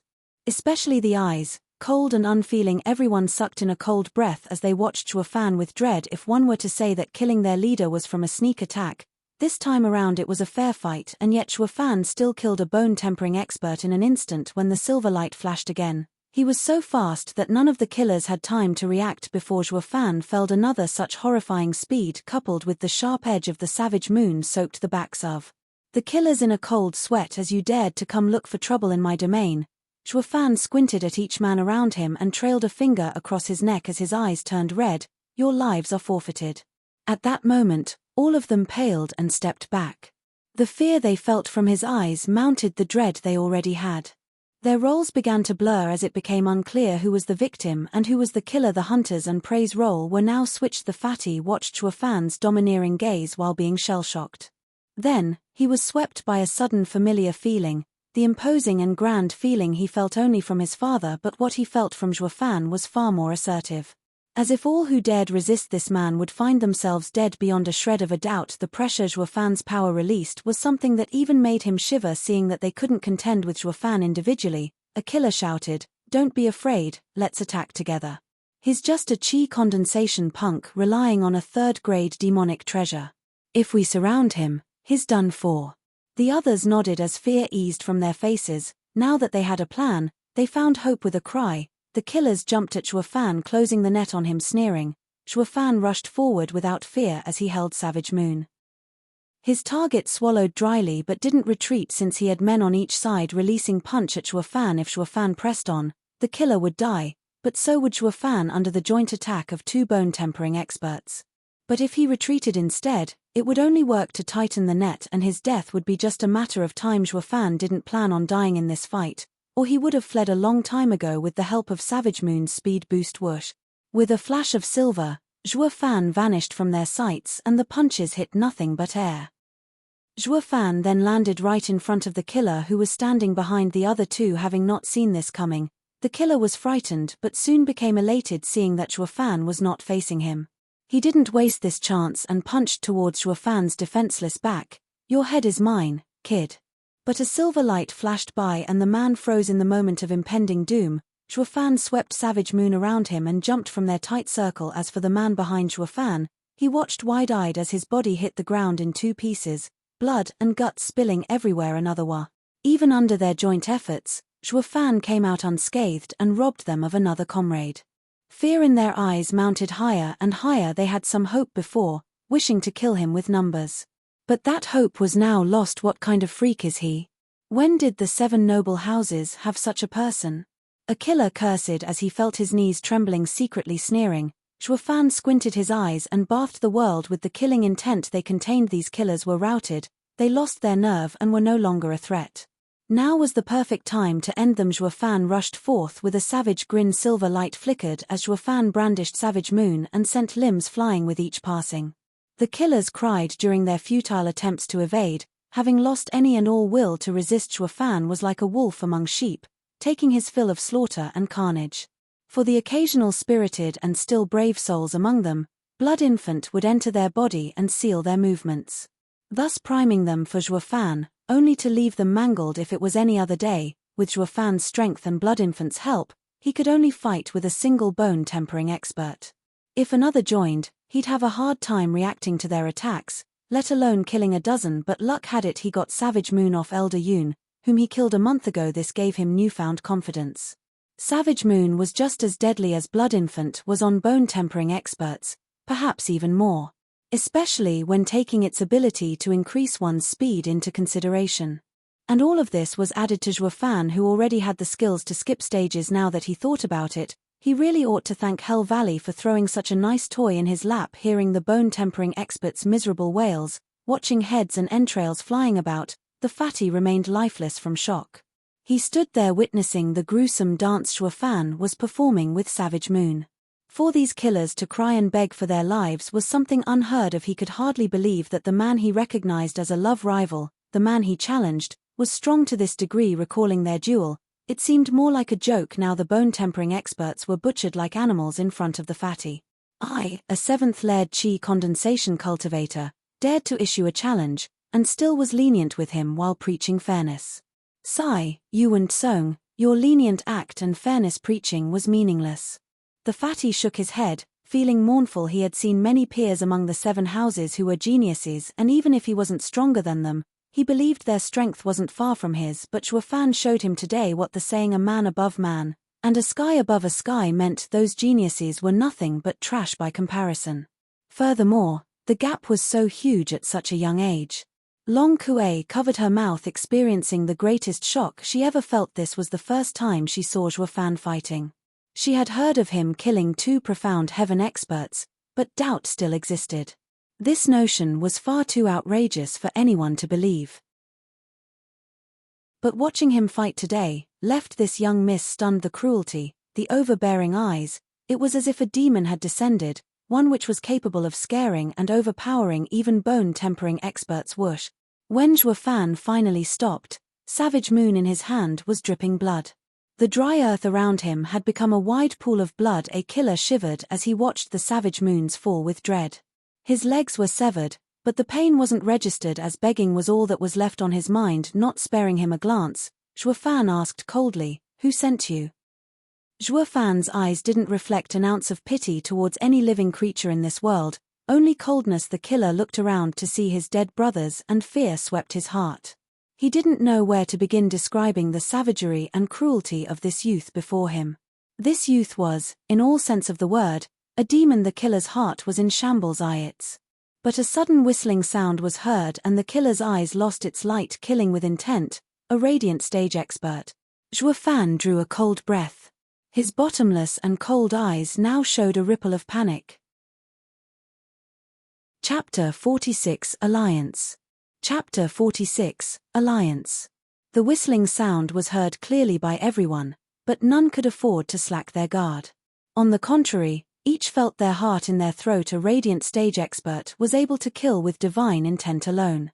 This was an enemy Zhuo Fan wouldn't be able to defeat even with Blood Infant and Savage Moon. An icy shiver traveled down his spine as Zhuo Fan turned more and more serious. Whoosh. The whistle stopped suddenly and a pair of steps echoed. Zhuo Fan and the other two forgot to breathe. Their eyes were fixed towards the sound's location, but when the person came out into the open, the fatty was stunned for a second before shouting, "Teacher, how come you're here?" Long Kuei cried with joy, "Senior Fang, what brought you here?" Zhuo Fan saw the two recognizing the new entrant and began sizing him up. The man had a goatee and looked like he was in his 60s. He was dressed in a blue robe and had a sword strapped to his back. All this time he was smiling as the green jade flute revolved in his hand. The jade flute shocked Zhuo Fan. He remembered something and asked, "Are you one of the 5 divine dragons, the guardians of the imperial family, jade flute divine sword, Fang Qiubai?" Zhuo Fan heard Long Ju mention that even if the imperial family could no longer control the 7 houses, they could still persevere, all thanks to the 5 divine dragons. Each was a peak radiant stage expert whom none of the 7 houses would dare mess with. Among them, there was a man known as the First Divine Sword, and he was Fang Qiubai, Jade Flute Divine Sword. He boasted himself as having united the sword and the flute as one, that his sword followed the sound and turned it into sword intent. One time, he single-handedly defeated 5 radiant stage experts with a sword strike, forcing the 7 houses to forget about testing him while also spreading his name to the 4 corners of the world. The man raised an eyebrow and watched Zhuo Fan with a profound look before nodding with laughter. Long Ju appeared before everyone. "Wasn't I right? This kid has sharp eyes. I only mentioned you once and he already recognized you. Uncle Ju." Long Kuei was overjoyed as she ran to him. "When did you and Senior Fang arrive? Why didn't you come out sooner?" "Ha ha ha. We've been here since Brother Zhuo and the 3rd Prince's duel." Long Ju turned to Zhuo Fan. "Brother Zhuo, you're quite something to keep a straight face against a dozen bone-tempering experts. When I was your age, I certainly lacked the courage you showed today. I truly admire you." Long Kuei pouted while casting a side glance towards Zhuo Fan. Seeing Zhuo Fan in action had her convinced, but admitting it was a whole not her matter. "Master, with you 2 seniors here, why didn't you act? You almost worried your student to death." Fatty clapped his fat chest. "It mattered little what happened to me, but what if Sister Kuei got hurt? Ha ha ha, and miss a good show?" Fang Qiubai laughed, eyeing the calm and collected Zhuo Fan. "Moreover, I've never seen such a marvelous display before." "Senior, you're too kind." Zhuo Fan cupped his hands, but his face was stone cold. "I'm only curious, why did Senior kill the last one? Is it?" Fang Qiubai squinted and his smile turned fake as he spoke in a frosty tone. "Youngster, you are exceptionally sharp, but your strength might turn this advantage into a flaw." Raising an eyebrow, Zhuo Fan laughed and cupped his hands. "Junior thanks for Senior's lesson. Junior has already forgotten this encounter." Zhuo Fan picked up on Fang Qiubai's warning. He did not wield enough power to poke his nose in their conflict. The man had silenced the killer to protect him. Fang Qiubai took one more long look at him and his admiration grew. "You're not only smart but also know when to retreat, how rare." What a surprise, finding someone like you in the mortal world yet outside the 7 houses. If you weren't a demonic cultivator, something I am unsuited with, I would have wanted to teach you for 2 years and make your future limitless. Long Kuei and Fatty were shocked. Outsiders may not know who Fang Qiubai was, but the 7 houses were crystal clear on his character. Who among the heads of the 7 houses didn't want to have their child under his tutelage? But this old man was stubborn as a mule, not giving them any attention. Even if the emperor were to request him on behalf of his sons, he'd act no differently.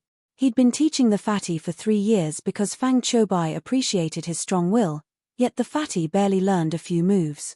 But it wasn't enough to accept him as a disciple. Yet the first time he laid eyes on Zhuo Fan, Fang Qiubai took the initiative to invite him.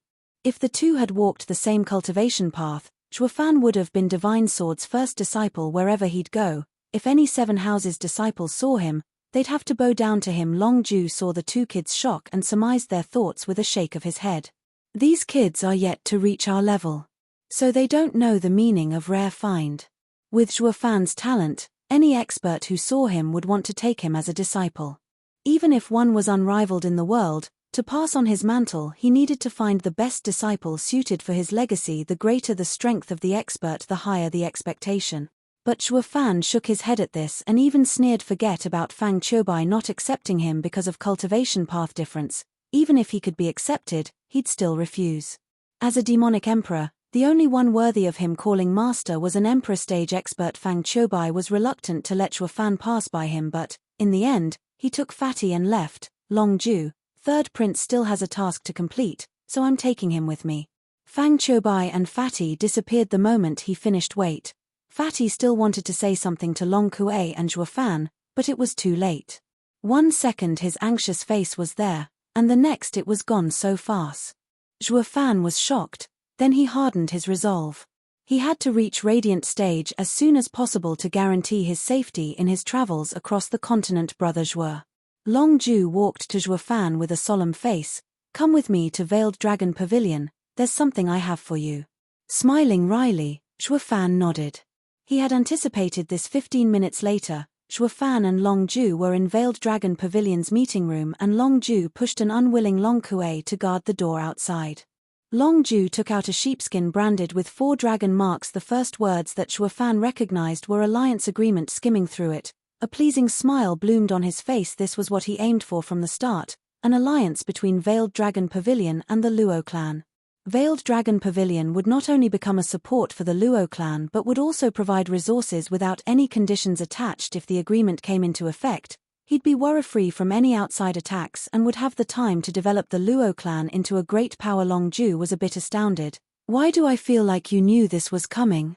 Zhuo Fan smiled. It had nothing to do with predicting, but planning. Once he settled on having Veiled Dragon Pavilion as an ally, he used the ancient array diagram to entice Long Ju, then took advantage of Veiled Dragon Pavilion in sticking its neck out for him. But that wasn't an alliance. It was just the Luo clan seeking shelter. When faced with great danger, Veiled Dragon Pavilion would have kicked them out to avoid the worst outcome. He and Veiled Dragon Pavilion fought side by side and even killed 2 profound heaven elders. He risked defending the Hell Valley to show the potential of the Luo clan. His aim was an alliance agreement of equals. If he were alone, he would have avoided showing off by fighting 2 profound heaven experts and amassed fortune. Instead, if Veiled Dragon Pavilion's pavilion lord was a man of vision, he'd choose alliance. Because he would know that the alliance offered now was like fire in winter for the Luo clan. But if offered in the future, it would be more like decoration, one among many. As such, Zhuo Fan made a daring gambit. Gambling. If the pavilion lord was a man of ambition who did not bother with trifles, and willing to make an ally out of a fallen clan. Fortunately, he won. Of course, if he lost, then Zhuo Fan would cross Veiled Dragon Pavilion from the list of future potential allies. Just because their leader lacked the bravery and ambition of one. Zhuo Fan smiled as he rolled up the sheepskin. I will now take it to young miss for signing. Wait. Long Ju gripped his shoulder. Sign it here and now. Zhuo Fan smiled. I'm not the clan head. Signing it as a steward will make it void. With a sly smirk, Long Ju looked at Zhuo Fan in the eye. Pavilion Lord said this agreement is not with the Luo clan, but with Zhuo Fan. Frowning, Zhuo Fan stared hard at Long Ju. Wherever Zhuo Fan is, that place is Veiled Dragon Pavilion's ally. Long Ju spoke, "This is Pavilion Lord's intent." Zhuo Fan frowned, then smiled with a nod. "Pavilion Lord sure is ambitious, ha ha ha." In the dead of night, Zhuo Fan returned to the small courtyard and looked for Captain Pang. "Old Pang, where's Missy? I'm looking for her." Sighing, Old Pang muttered, "I'll take you to her." Zhuo Fan was taken aback but followed nonetheless. The two entered the kitchen and Zhuo Fan looked at Captain Pang in puzzlement when the latter pointed at Luo Yunchang. Zhuo Fan saw the chaos inside the kitchen and Luo Yunchang, who had fallen asleep next to the stove. Her face even had traces of soot. Sigh. Young Miss kept asking the cook for guidance from morning till late into the night. Captain Pang sighed, blaming Zhuo Fan a little. "Steward Zhuo, I know of your skill, and that young miss and young master do not enter your eyes. But you must know, young miss worked hard day in day out for a whole month to cook for you so that you could have them when you come out of seclusion. But her efforts were not appreciated. Instead she received your harsh criticization. Any girl would have been devastated after such a response." Ignoring Captain Pang's rant, Zhuo Fan walked next to the stove where the few dishes Luo Yunchang made laid. Compared to those at noon, these dishes were almost burned. Zhuo Fan took a bite and shook his head. "She has no talent whatsoever." Sigh. "Even so, at least show some consideration for her work." Captain Pang rebuked as he walked next to the dishes and tried one. "How hard can it be to swallow?" He also took a bite and chewed it just once before spitting it right back out. "You're right, Steward Zhuo, young miss is inept at cooking. Sorry for blaming you." Captain Pang wiped his mouth and walked out with a red face, but when he turned back, he saw Zhuo Fan taking one bite after another, and even savoring it. "Steward Zhuo, don't force yourself. Ignore what I said. Now that I've also tried young miss cooking, it's indeed." Captain Pang's mouth clamped shut and his face twisted. "I'm just a bit hungry." Zhuo Fan smiled as he ate everything. Chapter 47 Imperial Family's Invitation. Chapter 47 Imperial Family's Invitation. In the morning, a ray of sunshine entered the small courtyard's kitchen. Luo Yunchang's eyelids trembled as she opened her drowsy eyes. She looked around the kitchen and smiled dejectedly. Last night, she was so tired after cooking that she fell asleep in the kitchen itself. Even if anyone caught wind of this, no one would believe it. A qi condensation cultivator tiring herself out from cooking? But the truth was she was too fatigued that she would rather pick cultivation instead of cooking. Just as she was getting up, she froze. Someone had put a plain cover on her and her back wasn't leaning on the hard stove but on something soft instead. Pursing her lips, she turned her head only to see a sleeping Zhuo Fan leaning on her. And what kept her back soft was his arm. Luo Yunchang was about to yelp but she covered her mouth. It never crossed her mind that Zhuo Fan would spend the night with her here. Blushing, Luo Yunchang observed his face and wanted to take advantage of this opportunity. Young Miss' red lips were inching ever closer to his face. "Steward Zhuo, young miss." A sudden rough shout came from Captain Pang. Zhuo Fan's eyelids trembled and were about to open. Luo Yunchang immediately laid her head back on his shoulder and faked sleeping without budging. Just that her red face betrayed her as if she'd done something she shouldn't. Zhuo Fan opened his eyes, took a deep breath, and frowned when he saw Captain Pang coming in. "Old Pang, what's the rush?" Brother Zhuo, young miss." Captain Pang pointed at Luo Yunchang with shock. Zhuo Fan turned to see Luo Yunchang's red and shivering face. He touched her forehead. "It's burning up. Did she catch a cold?" Shaking his head, Zhuo Fan blamed himself. Last night, he wanted to take Luo Yunchang back to her room, but afraid of waking her up, he chose to watch over her in the kitchen. He didn't think sleep would cast its spell on him too. "Old Pang, say what you came to say. Meanwhile, I'll take this Missy back to her room." Zhuo Fan carried Luo Yunchang, but Old Pang was panicking. "You can't, Brother Zhuo. Someone wants to invite young miss for a chat. Someone we can't offend." "What can't offend?" "She won't be going even if the Veiled Dragon Pavilion asked." Zhuo Fan snapped. "Can't you see she has lost consciousness? She must be sick. Wait for a bit and I'll go see the guest." "Sigh, Brother Zhuo, Steward Zhuo, young miss must go meet him in person. He bears the Imperial Golden Seal." Captain Pang shouted. Zhuo Fan stopped. Only the Imperial family's guards had this seal.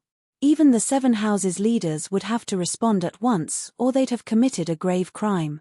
The lightest punishment was death, while the harshest was dragging one's whole clan with him. Of course, with the 7 noble houses' power, the imperial family would refrain from resorting to such methods. But that didn't apply to a fallen clan like them. Zhuo Fan squinted and thought it through. Old Pang, tell him young miss is unwell and that he should come back tomorrow. What? Captain Pang's heart jumped in fright. That person carries the emperor's edict. If you do this, it is the same as saying you don't want to talk to him. But Zhuo Fan had it thought out. Thinking back to last night, he guessed the one calling him over was that Fatty's guard. The Fatty was a good man and wouldn't let emotions cloud his judgment, slaughtering innocents left and right. Do what I said, now. Zhuo Fan raised his voice. Wait. Luo Yunchang yelled, struggling out of Zhuo Fan's embrace, and spoke with a stern face. Captain Pang, tell him to wait a moment to make myself presentable. Understood. Captain Pang bowed and secretly rejoiced. Thank God, young miss woke up, or who knew how much trouble brother Zhuo's arrangement would have stirred up. But this steward Zhuo sure is dauntless. If I were to follow his words, I'll die of fright. Captain Pang shook his head and left. Zhuo Fan watched Luo Yunchang skeptically. How did she regain consciousness all of a sudden? Luo Yunchang rolled her eyes. Why are you so reckless? Is the imperial family someone you can offend?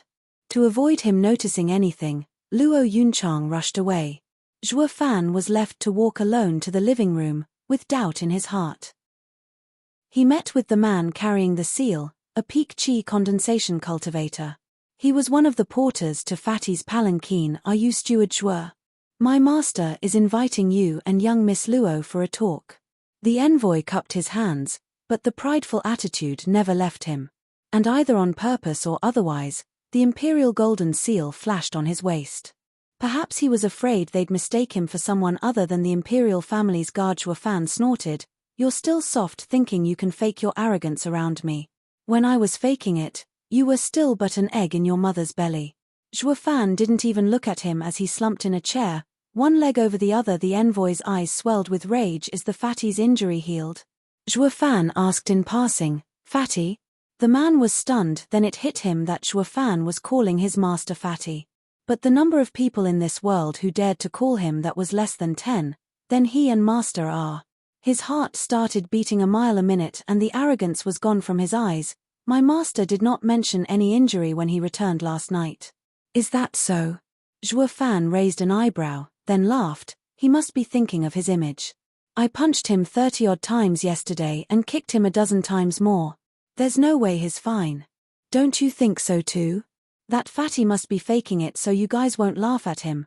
Ha ha ha. Zhuo Fan quirked his eyebrows at the man. The envoy's lips twitched, unable to respond. But he was embarrassed nonetheless, right? Was that old goat Fang Qiubai still angry after he arrived? Zhuo Fan looked at him carefully this time, but the envoy just shook his head. Fang Qiubai returned with his master yesterday, and only then did they find out about Fang Qiubai's arrival. Since Zhuo Fan knew this before them, it spoke how close he was with his master at this point. The envoy stashed the seal in his pants. It worked well in scaring some, but it was best to not make a fool of himself in front of such a young master like Zhuo Fan. Great. Seeing the envoy shaking his head, Zhuo Fan rejoiced. Perhaps you don't know, but that old goat wanted to take me as a disciple. If not for my staunch heart and me choosing death over kneeling, the old goat would have taken me away by now. I still thought he was angry and was going to come nag me again. Now that I know he isn't, I can rest easy. That old goat understands my predicament. What? Fang Qiubai wanted to take you as a disciple? The man shouted as his legs went soft and collapsed. Heavens! Who the hell is this young master? He is a friend that beat up master and also someone wanted as a disciple by Jade Flute Divine Sword Fang Qiubai, who the emperor shows respect to. Zhuo Fan secretly sneered. What's wrong? Why fall over? Let me help you. Zhuo Fan said so but showed no intention of moving. The envoy was sharp enough to get back on his feet while waving his hand. No need, Steward Zhuo. I don't dare ask you of such a favor. I am not worthy. Humph, a servant's instinct. Zhuo Fan disdained. You call helping you get up a favor? Might you be the emperor's envoy?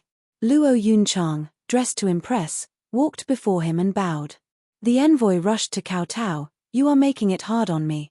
Please don't be so courteous. If master heard I was disrespectful to his friends, he will punish me. Luo Yunchang was at a loss and turned to Zhuo Fan, who just shrugged, but Captain Pang, who was behind her, was stunned silly at the sight of the envoy's courteous attitude. Where's your previous haughty attitude? Spouting something like if young miss didn't come to see you in 15 minutes, you'd be executing all of us. Why the sudden change of tones? But even this change was too outrageous, and polite Captain Pang eyed Zhuo Fan, who only sported a puzzling smile. Old Pang figured Steward Zhuo had something to do with it and gave him a thumbs up. Only Steward Zhuo can make an imperial family's guard kowtow to our young miss. Zhuo Fan dismissed the envoy's courtesy. Why is that fatty calling me? I do not know. I was only ordered to invite Windgaze City's Cai clan, Lei clan, and Luo clan. The envoy spoke with extreme politeness. Zhuo Fan squinted. It seems that the Hell Valley targeting the 3 clans must have something to do with the imperial family. Chapter 48, Thousand-Year-Old Secret Edict. Chapter 48, Thousand-Year-Old Secret Edict. In a peaceful location within the forest, a kilometer from Windgaze City, stood a remote courtyard. The 4 guards posted at the door were bone-tempering experts. Zhuo Fan and Luo Yunchang came along with Luo Yunhai and Captain Pang with the envoy as their guide. Steward Zhuo, young Miss Luo, please enter. The man was very polite. He opened the door, stood to the side and bowed for them to pass. The other guards frowned with doubt and a flicker of scorn in their eyes. They were imperial family's guards, always welcomed with bows and courtesy everywhere, but this guy went to invite some no-name clan heads and even bowed down before them. He was seen as a disgrace by his fellow guards. The man picked up on scorn, but he just smirked. How can idiots know the importance these people hold? Steward Zhuo is master's friend, who even senior Fang Qiubai has his eyes on. He needs to say just one word and he'd be Fang Qiubai's disciple. Even the emperor will have to show respect then.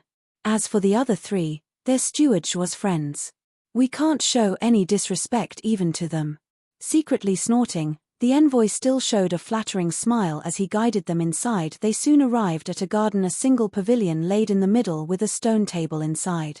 Fatty sat in the seat of honor and behind him stood Jade Flute Divine Sword. Fang Qiubai on one side of the fatty was Lei Yuntian, with Lei Yuting and Xiao Kui behind him. On the other, it was Cai Rong and his son, Cai Xiaoting. There were 2 additional empty stools around the table. For Zhuo Fan and Luo Yunchang, this must be a meeting of the 3 clan heads. Zhuo Fan rubbed his nose and took a step back, letting Luo Yunhai take the lead. Bro Zhuo. Luo Yunhai didn't understand, while Zhuo Fan smiled. Show them the dignity of a clan head, and don't let them look down on you. Luo Yunhai understood as Luo Yunchang showed a grateful look. It was clear this meeting was between the 3 clan heads and the imperial family. But after the events over the past few months, all of Windgaze City knew that Luo clan's true clan head was Zhuo Fan. Even the imperial family might be considering Zhuo Fan as the master of the Luo clan. Zhuo Fan did this now so that he did not exceed his authority, and was letting Luo clan come into the light.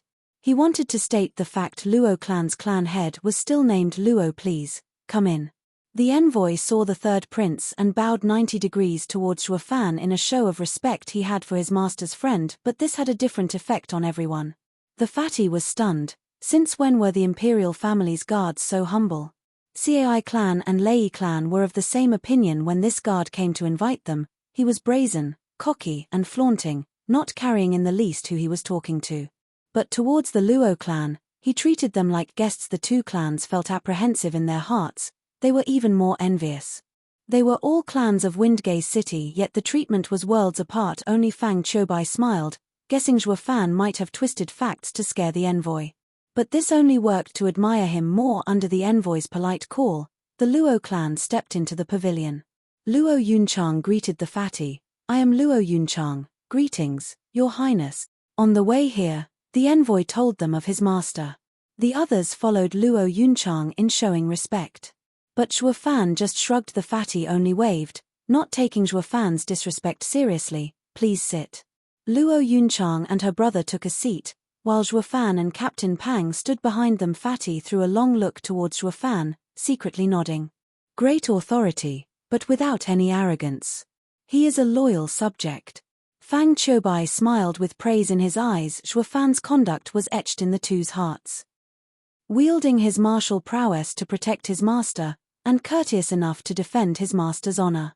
In the eyes of the imperial family, he was a rare and valuable official. The fatty began, I have invited the 3 clan heads today per the imperial edict to reveal to you the 1,000-years-old relationship between the 3 clans. Everyone was focused on Fatty's next words. The 3 clan heads must have each received an instruction from the previous clan head to not make an enemy out of each other, and perhaps even mentioned about helping one another. Fatty stood up. Moreover, the 3 clans' power must never leave Windgaze City until the pearls shine. Cai Rong and Lei Yuntian watched the Fatty in puzzlement. Luo Yunchang got a nod from her brother and also looked puzzled. Ha ha ha. In fact, this is an agreement between the founding imperial family 1,000 years ago and the 3 clan heads of that time, known as Secret Pearl Order. Fatty smiled and his eyes flashed. Cai clan, Luo clan, Lei clan and the 7 noble houses are the same. They are all loyal officials, founders of the empire. What? Like a bomb was thrown on them, the 3 clans' representatives were shell-shocked. They never thought that their origins were the same as the 7 houses. But why had they fallen so low that they could only stay in Windgaze City as mortal clans? The Fatty turned a bit bashful, guessing their thoughts. Sorry, this is what our human clan owes you. Sighing, Fatty continued, at that time, Tianyu Empire was just established and was shaky, with unrest among its people. The great ancestor and founder sent his 7 ministers across the kingdom to employ autonomous administration and settle the land. This gave them enough power to make them equal to the imperial family. They later became the 7 noble houses. In just 20 years, the 7 houses grew exponentially, and their greed ignited a war among them. The imperial family could no longer keep them in check and had to employ schemes in weakening them. The 7 houses were ultimately aware that there will be no winners in their war and ceased fire. But the aftermath was cruel. The people were suffering, the empire was mourning, and it was just one step away from collapsing. But how is this connected to us? Zhuo Fan frowned, taking a deep breath. Fatty straightened his back. Everyone, to be honest, your clans are founders of our empire. If your elders were still sitting in the imperial court, they would be no less famous than the 4 pillars. Everyone sucked in a cold breath. 4 pillars were the support of the Tianyu Empire, leading the military, economy, politics, external affairs. They were the only ones capable of resisting the 7 houses. There was a rumor, the 4 pillars' power was so strong it struck fear in the imperial family. 4 pillars and the 7 noble houses represented the empire's highest power, but also restricting each other in a delicate balance. If one side tips, the balance would crumble and the empire would fall. No one could believe that their ancestors were so amazing and capable of becoming the empire's 4 pillars of today. The Fatty lost his smile at this point. The great ancestor at the time set up the Secret Pearl Order with your ancestors to prevent another war from breaking out among the 7 houses. The emperor used all kinds of excuses to demote your ancestors to Windgaze City and become common clans. But the imperial family could, at any time, combine the 3 clans into a great clan equal to the rank of the 7 houses. This would occur only when war broke out again between the 7 houses. Then this new clan would add balance to the equation, to save as many lives as possible. But, even if an 8th house were to appear, it cannot stop the 7 houses. Luo Yunchang voiced her doubts. Zhuo Fan cut Fatty off with a smile before he could speak. Young miss, the 8th house's purpose isn't to stop them but to add balance. A war breaks out only when one side has absolute confidence in winning it. But a war in which winning was possible at a heavy cost won't happen unless the 2 sides hated each other to the bone. Sometimes, when 2 power starts a conflict, it is very easily solved, since no one wants to suffer irreparable damages. Luo Yunchang nodded, and the Fatty praised Zhuo Fan. Steward Zhuo is amazing. Luo clan will rise for sure in your capable hands. Cai Rong's lips twitched from the regret he felt. If he hadn't offended Zhuo Fan, he might have been able to rope him. This kid was a genius, seen once in 1,000 years. Third prince, we know of the relationship between the 3 clans. What I want to know is, how are you going to secure our rise to the 8th seat? Zhuo Fan stared at the Fatty. Raising his brow, the Fatty nodded in admiration. That's Steward Zhuo for you, hitting the nail on the head. Of course, the imperial family's power is enough to make a clan rise in a short time. The hard part though is how to keep it hidden. Zhuo Fan smiled. You think the 7 houses would just watch us rise up to their level? Cai Rong and Lei Yunqian's backs went cold with sweat. They were elated that their ancestors had been imperial court officials.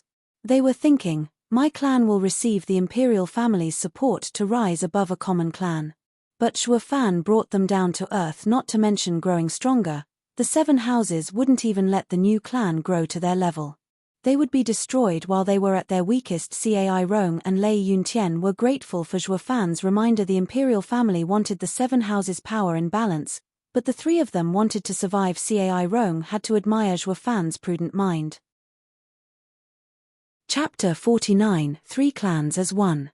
Chapter 49, 3 Clans as One.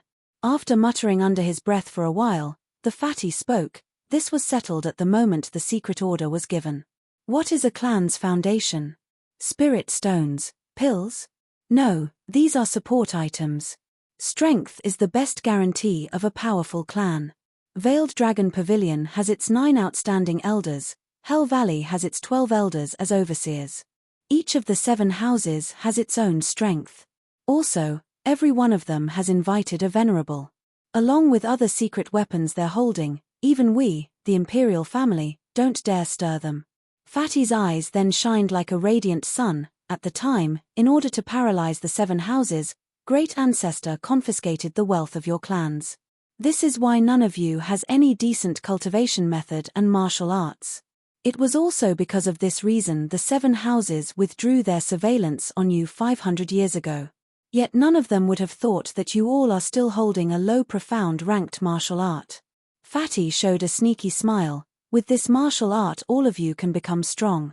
Even the 7 houses only have 1 or 2 profound ranked martial arts. The 3 clans were amazed. When did they have such a martial art? If they had it, they'd have used it to grow strong by now. Only Zhuo Fan's eyes rolled about, recalling something with a vague smile. Fatty's hand flashed and revealed a green jade slip. This is a low mortal ranked martial art, combining art. By itself, it holds no value. But if you use it along with your clan's spirit-ranked martial arts you inherited, you can combine them into a single martial art of the profound rank. In other words, Luo clan's Returning Dragon Palm, Cai clan's Wind Kick, and Lei clan's Lightning Finger were originally one single martial art that the imperial family split among the 3 clans. And only the imperial family knew the way to restore it. Zhuo Fan squinted. Fatty was shocked but then nodded. Steward Zhuo is wise. There aren't many martial arts which are capable of splitting other martial arts, and the number of martial arts that can restore them are even lesser. I didn't think Steward Zhuo would know of this. If Imperial Father hadn't mentioned it, I would have never found out. Zhuo Fan just smiled, perhaps because the splitting martial arts were uncommon even at the mortal rank. Each sect in the sacred domain seized them. They split their core martial arts to prevent degenerate disciples from spreading it. Only the sect leader's disciple had the right to learn the entire set of martial arts. Zhuo Fan turned to look at Cai clan and Lei clan. They were startled, but their eyes showed deep regret, perhaps because they were negligent in safeguarding their inherited martial arts and let the Hell Valley steal them. Especially with regards to Cai clan, who were quick to give it away. It must be really eating Cai Rong inside right now.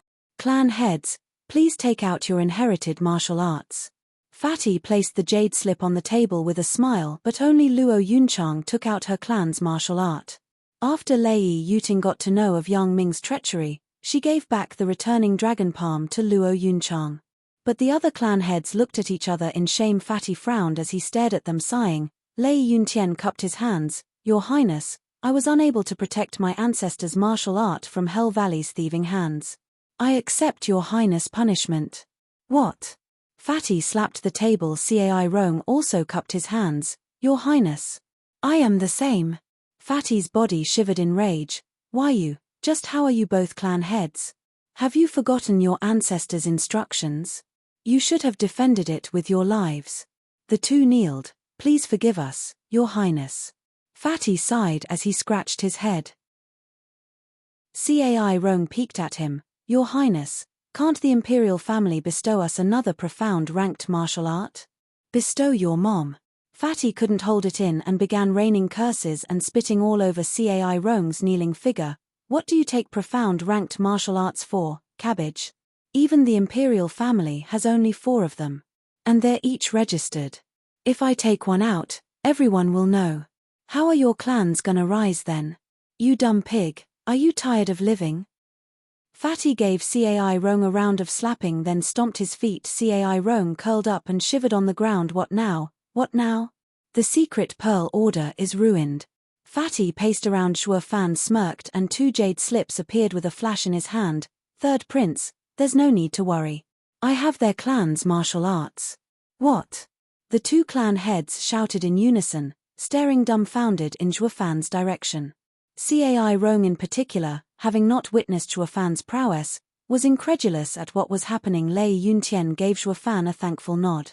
If not for him, not only Lei clan wouldn't recover, they'd even be executed in a fit of anger by third prince. Ha ha ha, Steward Zhuo, you truly are amazing. I see why Elder Ju of Veiled Dragon Pavilion speaks so highly of you. Fatty was overjoyed, and ran into Zhuo Fan for a bear hug. If not for you, I would have failed Imperial Father's task. I owe you one. Smiling, Zhuo Fan shook his head. This is all for the Luo clan. Yes, right, for the Luo clan and for me. Ha ha ha. Fatty slapped Zhuo Fan's shoulder, then gathered the 4 jade slips. Now that we have the martial arts, next is the merger of the 3 clans. According to the great ancestors' secret pearl order, 2 clans are to merge with the strongest. And the profound ranked martial art will be in the clan head's care. As such, Your Highness, Cai Rong seemed hyped as he jumped to his feet. Luo clan has little strength and only 4 members, and Lei clan is on the verge of collapse. Only my Cai clan is flourishing. As such, I will begrudgingly accept this responsibility and support them under my clan's wing.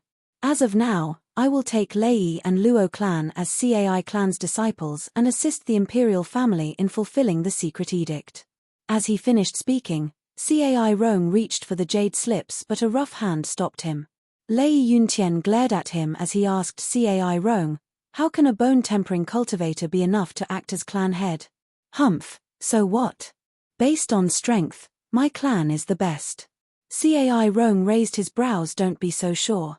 Lei Yuntian sneered at Cai Rong and looked at Lei Yunting. She showed a proud smile and stepped forward. Clan head Cai, in this last month, I gathered all the scattered Blackwind Mountains men. We have 600 men, half of them are in chi condensation. Based on strength alone, the Cai clan is weaker. Ha ha ha, so what if you're strong? You're just bandits. Cai Xiaoting laughed at her. Lei clan is but a rabble of thugs. If you take the role of clan head, we'll only be the 7 houses laughingstock, never will we be able to reach their level. Who are you calling a thug? You want a piece of me? You say you're not, thug granny. In an instant, the Lei and Cai clans started fighting for the leader's position. Zhuo Fan was secretly sneering at the side. This new clan is just being established, and it was still a question if it could survive. Yet these bunch of idiots are plagued with delusions of grandeur that they could hold their own against the 7 houses. Fatty and Fang Choubai mocked the quarreling clans with their eyes. Luo Yunchang's face burned in anger. They were fighting against each other while ignoring the Luo clan. It clearly showed that they thought little of her clan. Although they were but 4 members, they were still one of the 3 clans in the edict. But these clans didn't even ask for their opinion. Bam! With that loud slap, the 2 clans stopped and turned to see the brat Luo Yunhai hitting the table. His face was stern and his eyes were steadfast, unlike his usual childish self. Even Zhuo Fan quirked an eyebrow. Why all this fuss? Luo Yunhai swept the people with his eyes and spoke with resolve. In this merger of clans, the only one worthy of the leader position is none other than my Luo clan. Luo Yunhai's declaration shocked them silly. Cai Xiaoting mocked, what does a brat know? You're the weakest of us, nothing of worth at all. What gives you the right to lead us? Sneering, Luo Yunhai grinned. Everyone there recognized his look, the spitting image of someone they all knew very well. This made them turn their eyes to Zhuo Fan. Hell, Zhuo Fan ruined him. Zhuo Fan was quite piqued by this brat. Luo clan has no men, money, or pills. It only has us 4, masters and servants. Luo Yunhai looked at them with sparkling eyes. But our clan is the strongest because we have Steward Zhuo. Luo Yunhai turned to Zhuo Fan with worship in his gaze. If Luo clan was to have any right to become the head, it would all be thanks to Zhuo Fan. His skills were obvious to anyone there. Even Veiled Dragon Pavilion was certain that if Shuafan stayed with Luo clan, its rise was but a matter of time under the hopeful and worried gazes, especially Luo Yunhai's expectant look. Shuafan shook his head. This kid hardly ever shows such great expectations from me. I can't disappoint him now, can I? Humph, Shuafan is a mere steward. How can a person of low status like him be worthy to hold on to all our Cai clan's guards and wealth? Punk, our clan shall be the head, don't. Cai Xiaoting mocked but didn't finish as Shuafan slapped the table, revealing the alliance agreement under the puzzlement of others. Shuafan sneered, this is Luo clan and Veiled Dragon Pavilion's alliance contract. What? The fatty was so shocked his whole body trembled and was close to falling off his chair. Even the relaxed and uncaring Fang Qiubai behind him narrowed his eyes as he scanned the sheepskin with shock. Veiled Dragon Pavilion was one of the 7 noble houses. The only ones worthy of signing an alliance agreement with them were others from the 7 houses, while the rest only had the right to sign a subsidiary agreement. But now, with a deep look, Fang Qiubai sighed as he asked Shuafan, Kid, how did you do it? Recognized and valued as a hero. He nodded towards Fang Qiubai, then turned to the 2 clans and spoke in a cold tone, let me tell you, even if this crappy secret pearl order never existed, as long as I'm here, Luo clan will ultimately rise to the ranks of the 7 houses. You're of no help to us. On the contrary, you are a burden. Shuafan sneered. The 2 other clans lost their voices in shock with rosy cheeks. Luo Yunchang raised her chin proudly. Luo Yunhai was grinning from excitement, watching Shuafan with veneration. Chapter 50 Merger. Chapter 50 Merger. Mulling over, the fatty traced his hand on the alliance agreement. He found Shuafan's strength exceeding his expectations, as it was not a simple matter to gain such an alliance agreement. Even if Longju was in favor of him, an elder didn't hold much sway in the Veiled Dragon Pavilion fatty side. Steward Shua, I am saddened by seeing you live in such a poor clan. Why don't you come help me? Just think about it. To the shock of everyone present, the 3rd prince expressed his intention in recruiting Ju Fan. It amazed them that Shuafan was so highly sought after that even the imperial family was willing to have him. Luo Yunchang stood up nervously, thinking Shuafan would be snatched away. Shuafan smiled and shook his head. 3rd prince, you're overestimating me. Even in the Luo clan, am I not doing my best for the imperial family? Fatty quirked an eyebrow and smiled. All right. I'll leave it at that. He then turned to the rest. It's decided. The Luo clan will be the leader of the 3 clans merger. Cai and Lei clans are to assist the Luo clan in fulfilling the secret pearl order. Your Highness. Cai Xiaoting was disgruntled and wanted to voice his objection, but Cai Rong gripped his arm. He didn't understand the reason, but Fatty's pin-sized eyes left him shivering from the killing intent. Secret pearl order was a millennium-old secret plan, and it held great importance to the imperial family. It was understandable that they would only choose the best clan for the position of leader if the 3 clans were equal. The imperial family would have taken his objection into consideration, but Shuafan took out the alliance agreement, making all dissent moot. It turned the Luo clan into the best choice in implementing the secret edict for the imperial family. If even with this, the other clans voiced their discontent, the imperial family would deal them with a heavy hand. Just as Shuafan said, the Luo clan had all the power it needed to bring the secret edict to fruition. This, in turn, made the other 2 clans their vassals. If they felt that being a vassal was unpleasant, the imperial family would finish them off with a mere swipe. Cai Xiaoting let the matter drop, yet the discontent never left his face. He could only follow Cai Rong's actions in submitting. Fatty nodded, then turned to Lei Yuntian to see if he had objections. The old man said, Your Highness, be at ease. I will give my all in assisting Yunhai and Yunchang. As Cloud Manor fell because of me, I will become a servant to atone for my crimes. Fatty nodded at his sincerity. Good, since there are no objections, the 3 clans shall unite. Understood. Everyone bowed. We shall now withdraw. Steward Shua stay for a while. Shuafan was unclear as to the reason why, but remained nonetheless under the departing and curious gazes of the rest. The fatty let out a breath, then rushed to Shuafan and dragged him to an empty place in the garden. 3rd prince. Shuafan frowned. Fatty waved, just follow my lead. Fatty then pointed 2 fingers at the sky as he shouted, I, Tianyu Empire's 3rd prince, Yuan Song, vow to heaven to become sworn brother with Luo clan's steward, Zhuofan. To share life and death together and never betray him. Your turn. Fatty watched Zhuofan impatiently. Zhuofan was confused, but becoming sworn brothers with third prince had to be a good thing, so he went along. I, Luo clan's steward, Zhuofan, vow to heaven to become sworn brother with Qianyu Empire's third prince, Yuan Song. If he doesn't betray me, I won't either. Fatty muttered when he heard the last part. Brother, you sure are meticulous. Fatty, it's not that I don't trust you, but the pugilistic world is too vicious. Zhuofan shrugged, not having any restraint in calling him Fatty. Since no one was here, the Fatty himself wouldn't blow a gasket over this. Plus, this kid needs me to complete the secret edict. Zhuofan was perfectly clear when to be fierce and when to be scared, just as he foresaw. The Fatty nodded instead of getting angry. Call me how you like it. I feel much better since we are sworn brothers now. Zhuofan looked at him in puzzlement. Fatty sighed. Do you remember our bet from yesterday? The winner gets to have Sister Kuei. I lost the bet, but I still can't let it go. So I decided to become sworn brothers with you.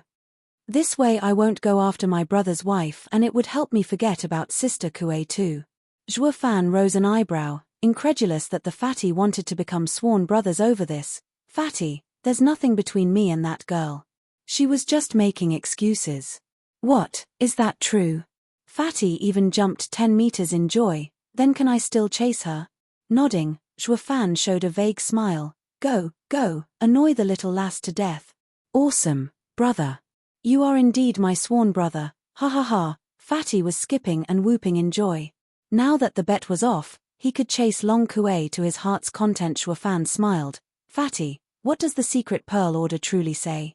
The Fatty dropped his smile, watching Zhuofan with embarrassment. Brother, didn't I say it already? This plan is very delicate, and even the goal is fair, but, Zhuofan squinted, it lacks ambition. So much so that an emperor of a founding empire would never come up with it.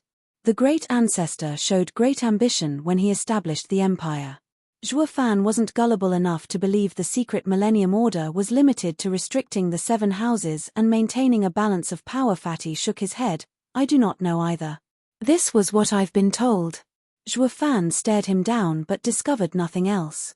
Maybe he knew nothing, or maybe his acting was top-notch. Then how did Hell Valley catch wind of this 1,000-year-old secret edict? Zhuofan smiled. All of Hell Valley's actions were against the secret edict while looking innocent doing it. They were afraid of the imperial family's investigation. Fatty frowned. Reason points to the contrary, but there are many spies in the imperial capital. The information about secret edict might have leaked. It remained hidden for 1,000 years and only now it gets leaked. Zhuofan frowned. Maybe leaking it is part of the secret edict's contents. The Fatty shivered and went wide-eyed. Zhuofan smirked. It's clear now. Never mind, it works in Luo clan's benefit anyway. So there's no need to poke my nose in it.